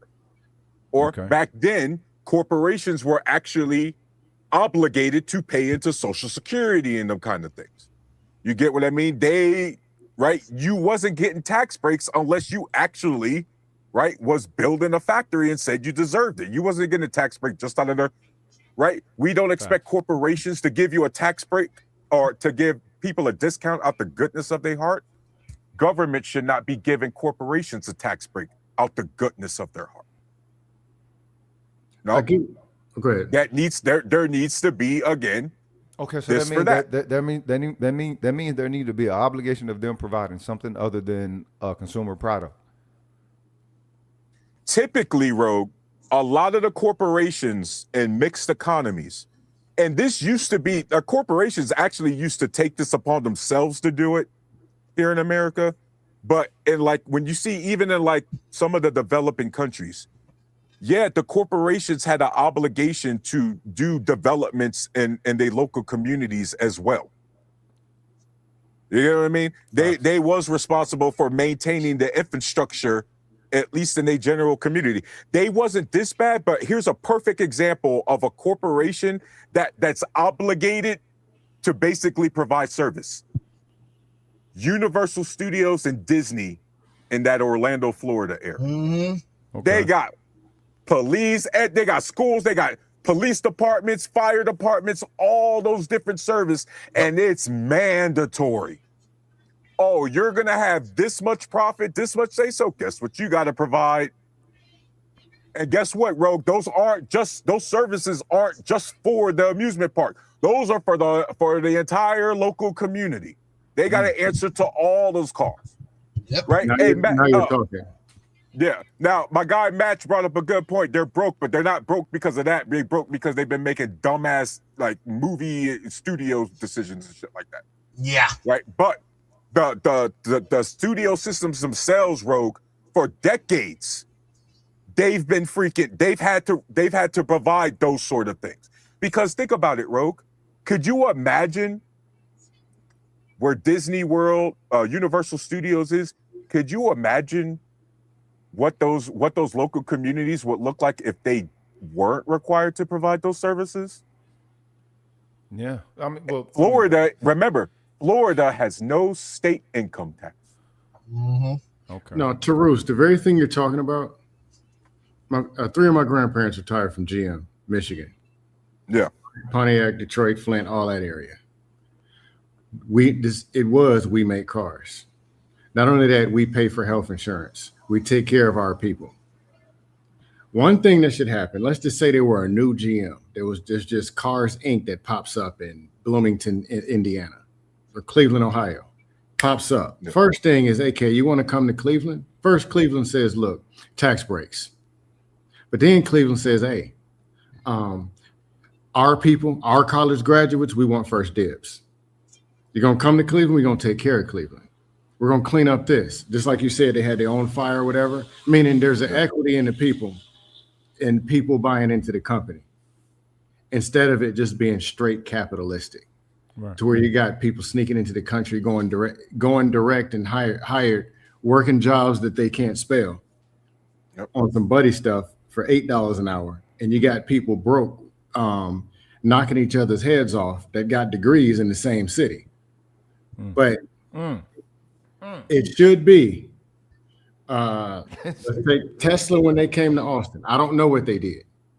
But if there were another company coming to a city, now straight up, the city pays the costs. Look, man, free land, free this, free that, free. But hey, take care of our people. We're going to buy into it. Then on the real estate side, people who work for your company, tell you what, discounted property tax, because you want your people to stay into the city. This school system, start connecting everything and building it to where the people come, they work, and they stay. Then what car are they going to drive? Now, the car loyalty was a big thing in Michigan. Yeah. It was real. My parents still won't buy anything other than Ford or GM. But it was a real thing. It was to the point, y'all probably heard this.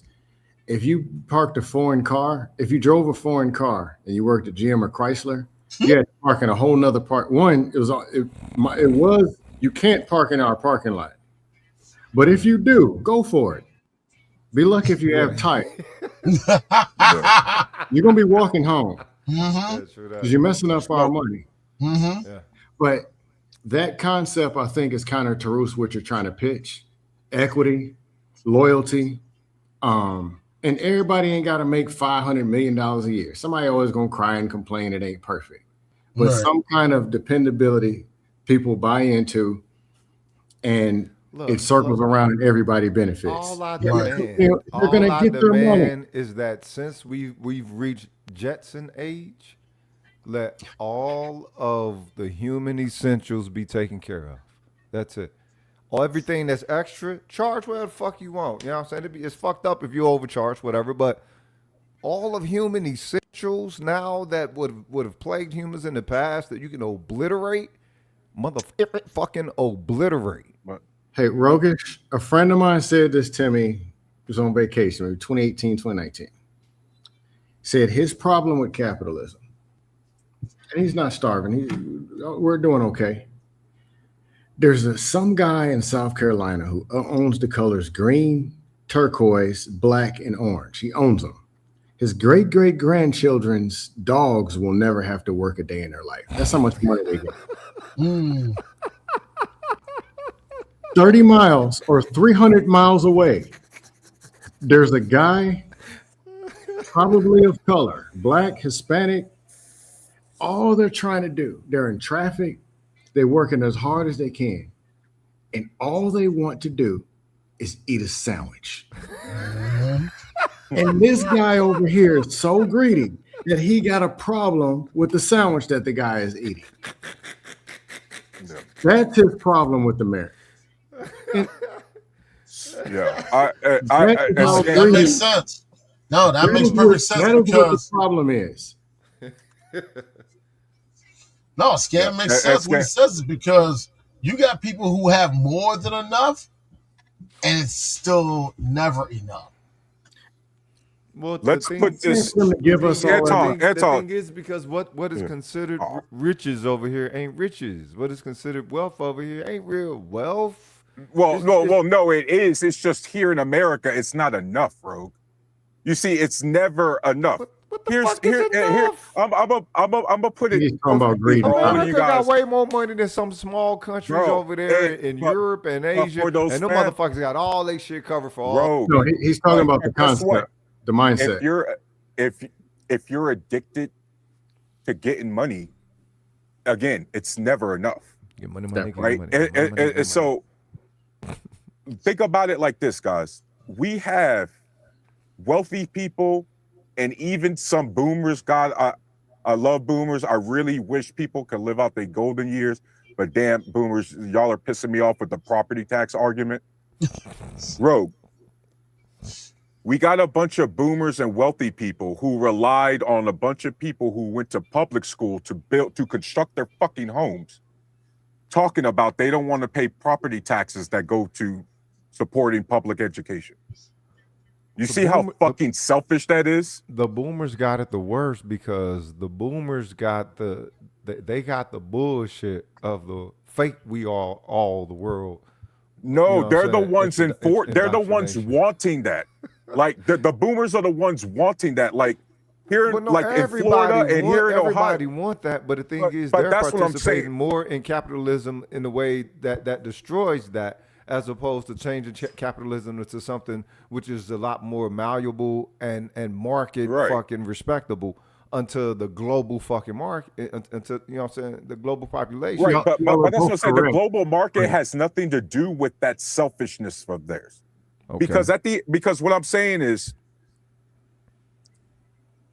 there's nothing about the global market or the stock market that tells you, Rogue, you know, I'm old now and I don't want my taxes to go toward the public education system because I don't have kids in the public schools anymore. Right? Fuck no. But yeah, of course. all the fucking people that all the facilities that you shop at and all these other places, a lot of them went to public schools. A lot of your neighbors went to public schools. Hey, A lot of the people that come to your house specifically for home services went to public schools. Right? But, and guess what, Rogue? And the grand hypocrisy is that a lot of the boomers who making this argument, Americans, taxpayers was funding them when they were going to public schools. Fact. Yeah, that's fact. You see what I mean? So it was cool for them to receive it, but now that they're on the other end and it's time to fund the younger generation coming up, you know, we're pro-family. We love the kids up here in America. We don't even want to fucking provide them public education and some fucking free food during their school hours. They hold on to Tarus, that wealth. That's fucking selfish. So what did it mean? What did it mean for them to become a capitalist then, to participate in capitalism? Because hold up, wait a minute. Did it evolve for them well outside of the source that handed it to them? No, because what they did was the only way they could change the system is change it from within. You start emergent. That's what I was telling you, man. They slowly change and transition. You start buying off the politicians one by one, all of a sudden. And guess what? It don't start at the federal level, Rogue. The guys like local. the Koch brothers. Am I saying it right, guys? The Koch brother, the Koch brothers. It's The Koch brothers. Yeah, them dudes in Kansas. We're They got- watching you, Warlock. You all better be okay. They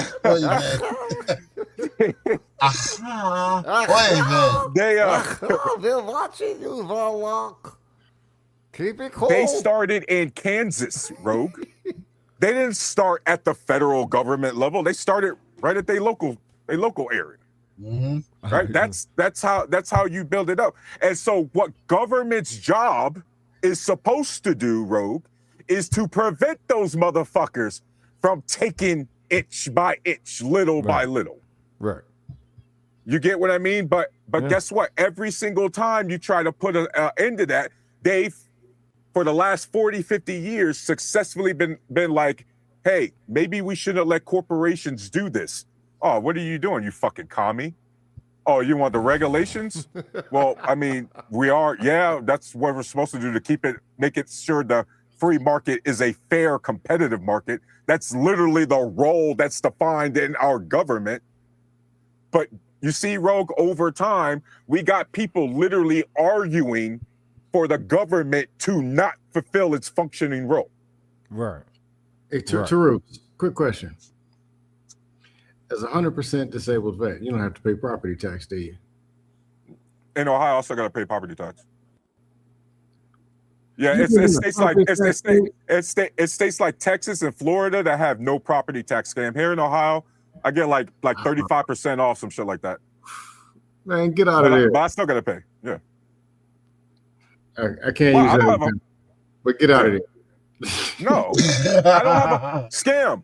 I don't have a problem paying taxes. It goes to the same schools my daughters are going to right now. Why would You know what? Now that you said that, at least you believe in what you're believing in what you're stating. I can't argue. Yeah, dude, there's fucking kids that rely on that shit, bro. What I look like being like, man, let me try to. I'm already, bro, scam, as you know, and everybody, I'm 100% combat PTSD. So technically, the people help take care of me, bro. What do I look like? Even though, yes, I've been able to come with a second income. Yes, my wife makes a job. And so we pay more taxes. You know what I mean? Did we take in? But what do I look like trying to be like, oh, nah, the public schools that my girls go to or the schools I went to? Yeah, I don't want to fucking pay into that. I'm like, what? I got you. Yeah. Now, me personally, if I didn't have to pay them taxes, I ain't paying. But I would show up and I would support and I would participate. There's something I would do as far as equity.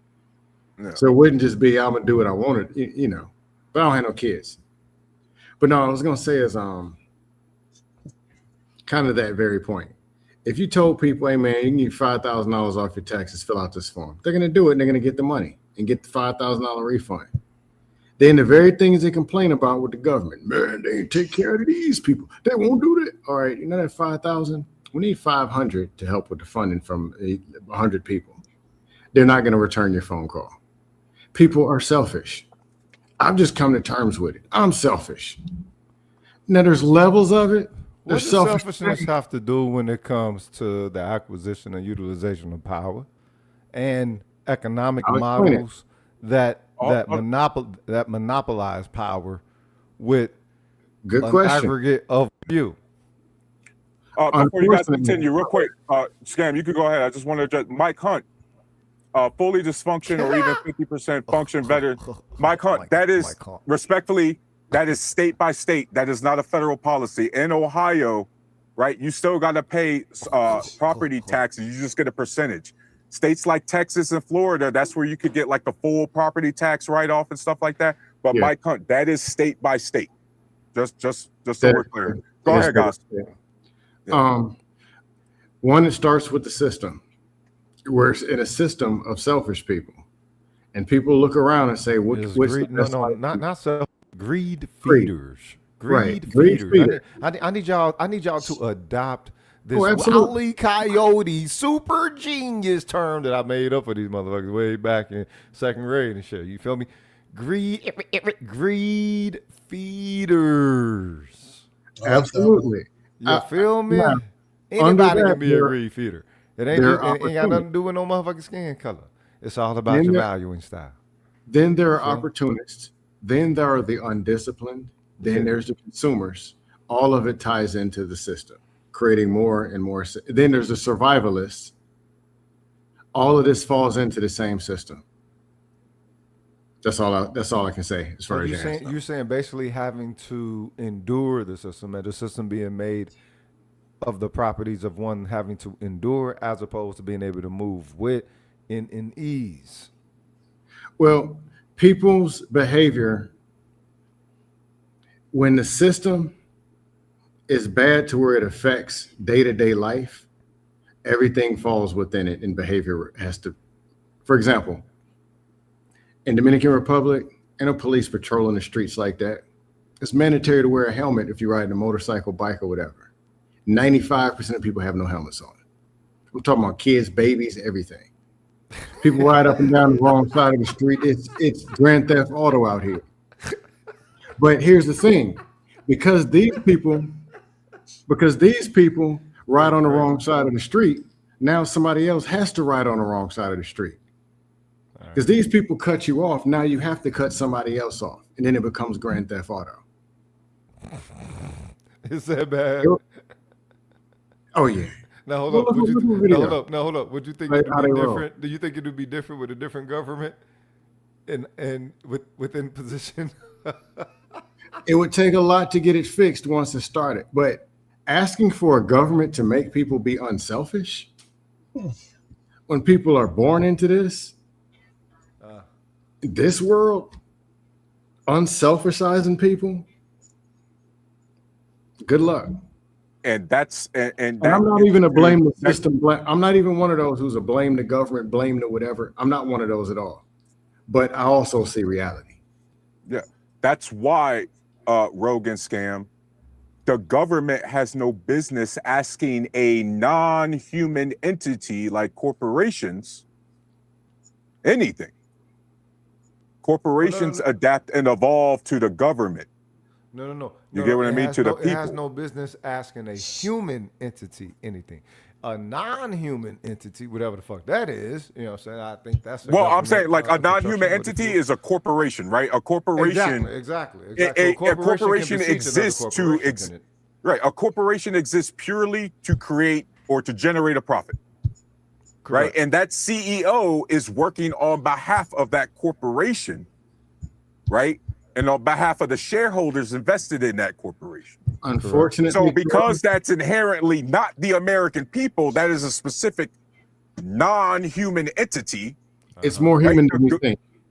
Well, I get it's ran by humans, but it's the structure itself. You get what I mean? That shit ain't human, it's alien. You don't get no motherfucking alien. What I'm saying is the government, its job is to regulate the corporation.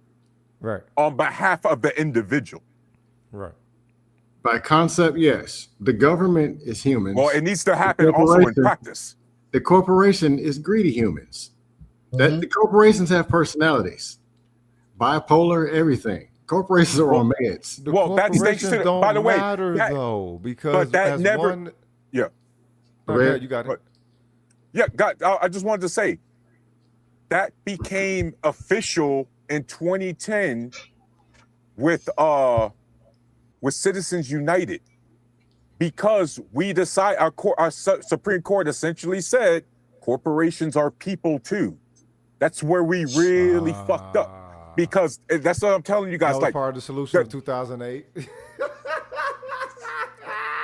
And so you got all of these things, and so now you have this blur. Yeah. There is no wall, Rogue, because guess what? The corporations could choose to be individuals when it comes to campaign donations. But guess what happens when the corporation does a criminal activity? Somebody gets nobody goes to jail. Because you can't send a corporation to jail, Rogue. All you could do is fine them. Yeah, and they got you see what I mean? Yeah. Okay. But back in the day, they were sending executives back to prison. That is an inevitable power shifting, which actually results in a newly realized unhidden hand. Because you say the hidden hand. That's basically a non-hidden hand. Corporations go bankrupt instead of broke. As I mentioned earlier, when I was talking about the updates, Rogue, they don't even, well, they haven't for a couple of years now, but now really they're not even going to pretend to hide the hidden hand, because the Supreme Court ruling just told them the corporations could do it to direct candidates directly, completely get rid of the middleman.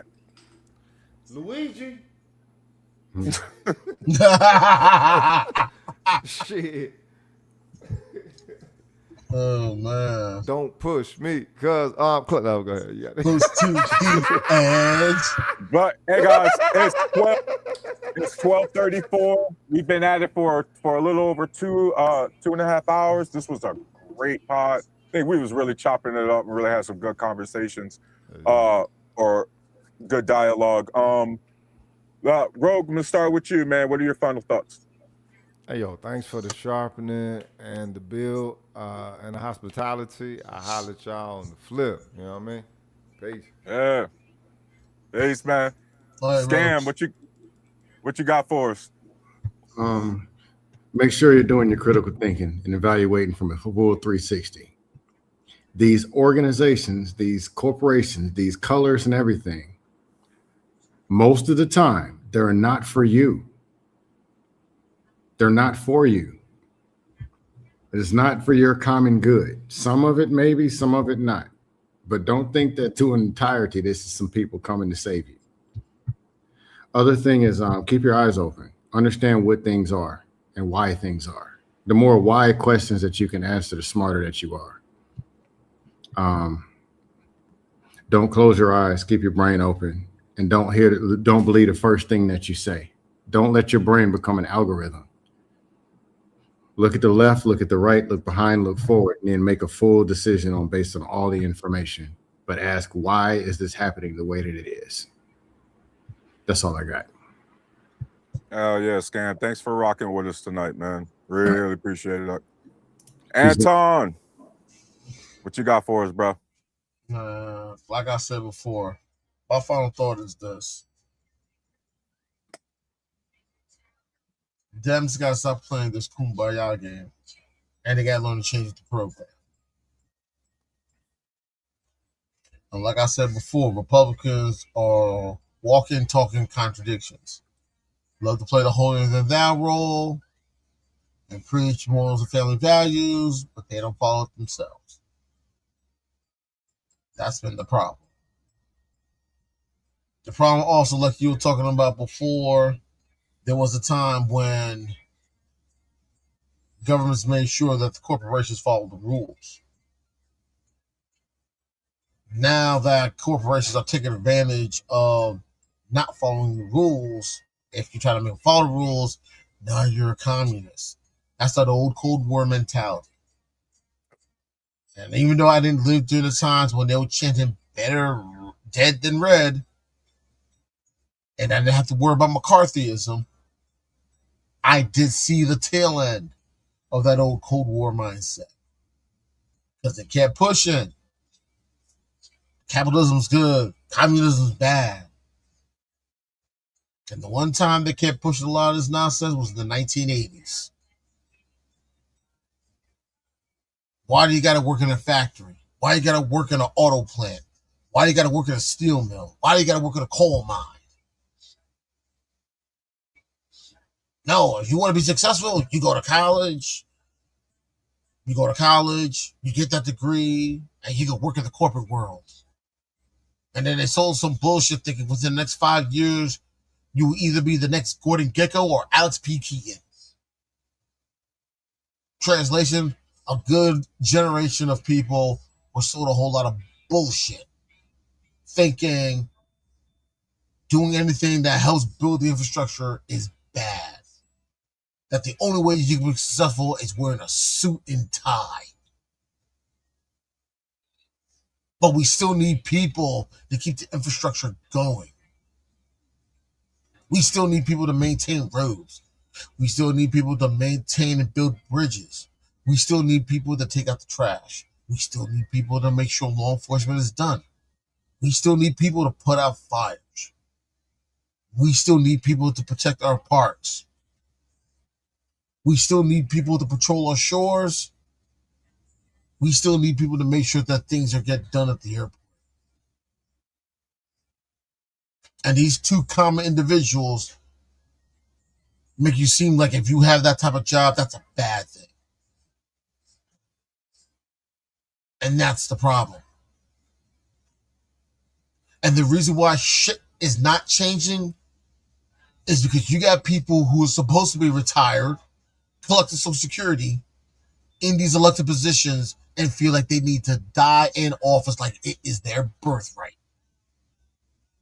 Robert Byrd, Dianne Feinstein, Strom Thurmond.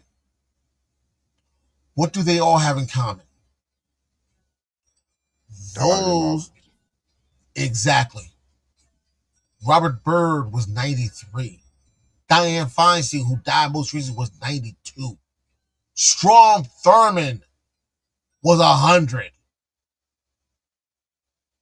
Why do we have politicians who are at the age of our parents or grandparents still feeling like they can still do the job? No, they can't. There's a reason why, if you want to be a member of the House of Representatives, you have to be at least 25 years old.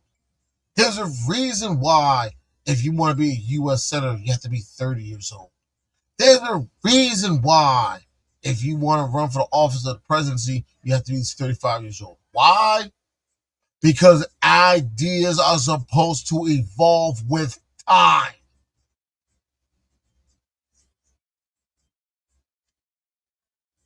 And that is the problem. That is the problem with people over 60. They are too set in their ways. What the hell makes you think they're going to change? And it don't matter if they're a Democrat or a Republican. When they're set in their ways, good luck trying to get them to change their mind. That shit ain't never going to happen. That's why it needs to be a heavy push for a lot of us. Just like I said before, Tarus, that's why I carry the Constitution with me. You want to know how the system works? You get yourself a copy. I remember being on a panel sometime back with a friend of mine I graduated high school with. We were talking about public office in the elections and how the electoral college worked. And I told people to get a pen and a piece of paper. Gave them some numbers, explained it to them, had them do the math. And when they looked at it, they were like, that's it. That's it. And I learned it, and he and I both learned the system in 1993. Because these politicians know the easiest way to control people is to make it harder for them to understand how it works. That's why they don't teach civics anymore. And you're right, Chopper Timberland, we don't know our electors. While we're so focused on the big names, I guarantee you there's a good number of people that don't even know who their mayor is, or the members of their city council, or their county executive, or even their governor. I know who Gavin Newsom is. He's the governor of California. But guess what? I don't live in California. I know who Greg Abbott is. He's the governor of the state of Texas. But guess what? I don't live in Texas. I know Ron DeSantis is the governor of the state of Florida. But guess what? I don't live in Florida. But here's the thing. I should know who Mikey Sherrill is. She's a former U.S. Congresswoman in my district. Now the governor of my home state of New Jersey. I should know who she is. Why the fuck do I know who the governor of California is? Why the fuck do I know the governor of Texas is? Why the fuck do I know the governor of Florida is? Could you imagine if I didn't know who the governor of my own home state is? That just shows I wasn't paying the fuck attention. So I say this, man, ladies and gentlemen, eager young minds, if you want shit to change in Washington, pay attention to the men and women in your state, in your district, in your town or borough or city or village. Understand who the men and women are there at that level. If you want to go along with the trickle-down theory, that's how you go along with the trickle-down theory. Fuck the money. Follow the elected officials. and hold them accountable, and then work your way up. Because like they say at Fort Drum with 10th Mountain, find the glory. And if you want to get shit changed at the top, you got to start at the bottom. As Linkin Park said, you look up from the bottom. Start from down and you work your way up. That's how you start getting shit done. That's how shit starts to change. That's how you start holding elected officials accountable. Learn how the system works. And if they're not teaching in school, you take the time to learn on your own. If we could take the time to read the sports section, if we could take the time to like someone's stuff, but you get what I'm saying. Yeah. Teach yourself how the stuff works. Don't learn after the fact. Be proactive, not reactive. And that's all I got to say. Some words worth thinking about. Hell yeah, man. Thanks for coming up. Hopefully we'll see you next week, man. Appreciate it. Always. Hell yeah. All right, guys.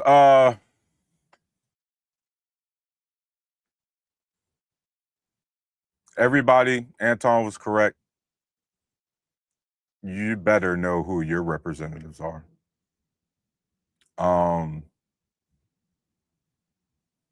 My representative, David Joyce or whatever, here in Ohio, don't like him. I don't like that bootlicking Trump supporters ass. There's a lot of y'all don't even know who y'all representative is. And that's a problem because yeah, I know, and most of us are probably going to know the mayor of New York. New York is literally the capital of the world, basically, right? And when I'm talking about Mamdani, I'm talking about it from the standpoint of, wish we had that here in Ohio. Somebody like that. I'm absolutely aware who's running for governor in my state right now. It's between Amy Acton, a healthcare professional, Democrat, who I'm absolutely riding with, or fucking Vivek Ramaswamy. Hell no. You get what I mean? I mean, that's a layup, guys. I'm riding with Amy Acton, right? But some of you guys don't even know who's your current governor. And what's crazy is you can go look that up right now. You could go look that up tomorrow morning. And a lot of you still won't go look that up. You get what I mean? But I guarantee you, some of our fellow Americans will be the same ones who go to another panel, go to another comment section, and try to tell people to do their research. Right? They're going to tell people to do their research. You need to learn how the government works. You need to read a book. And them be the main ones when you ask them who their representative is.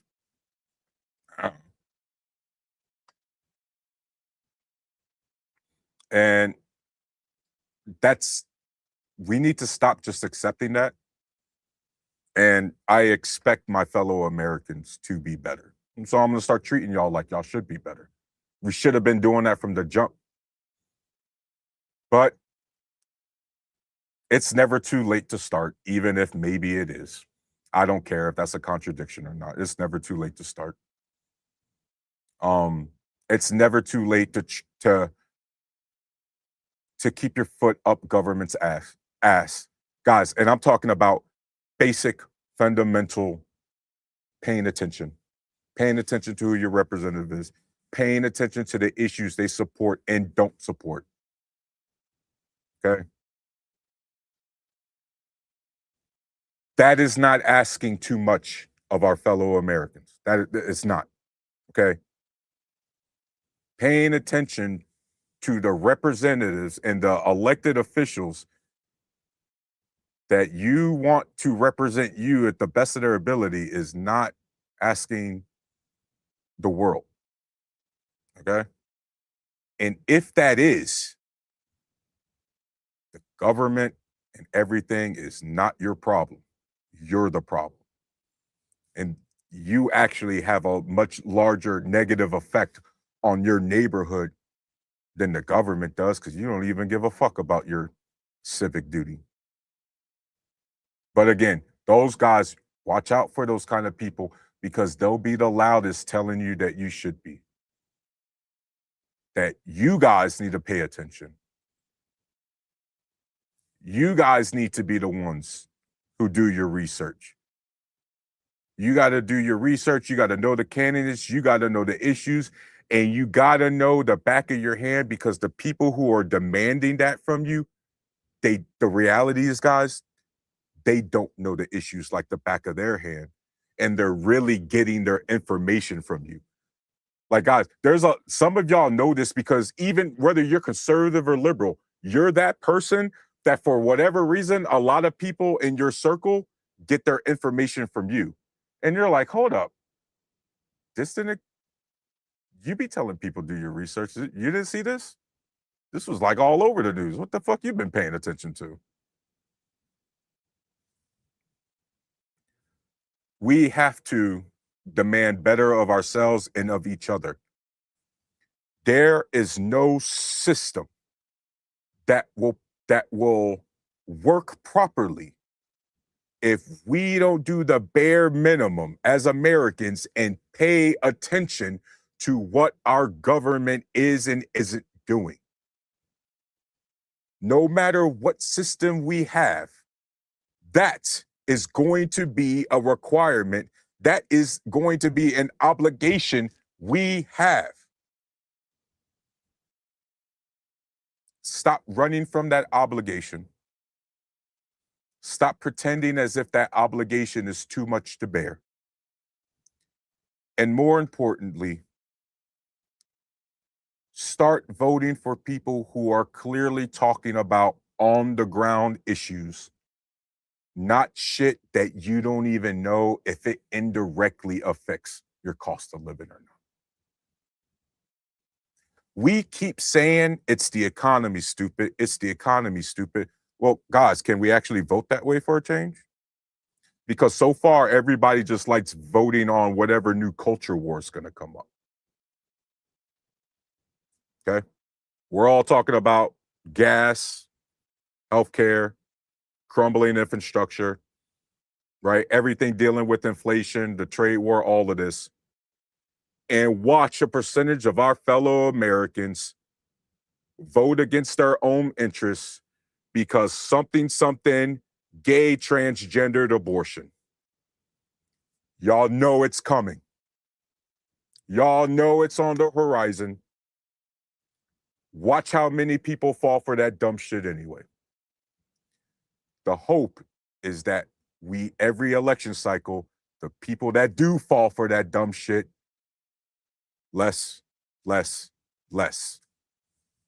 right, guys, I'm going to go ahead and end it there. I hope everybody has a good week. I hope everybody makes it through. For the love of God, drink water, stay hydrated. If you got to be outside, make sure you're not just, you get some shade. Make sure you're trying to, just keep cool, guys. I don't know what else to tell you, man. It's tough, and it's going to be like this for the foreseeable future, meaning like for the next few weeks at least. So you know that.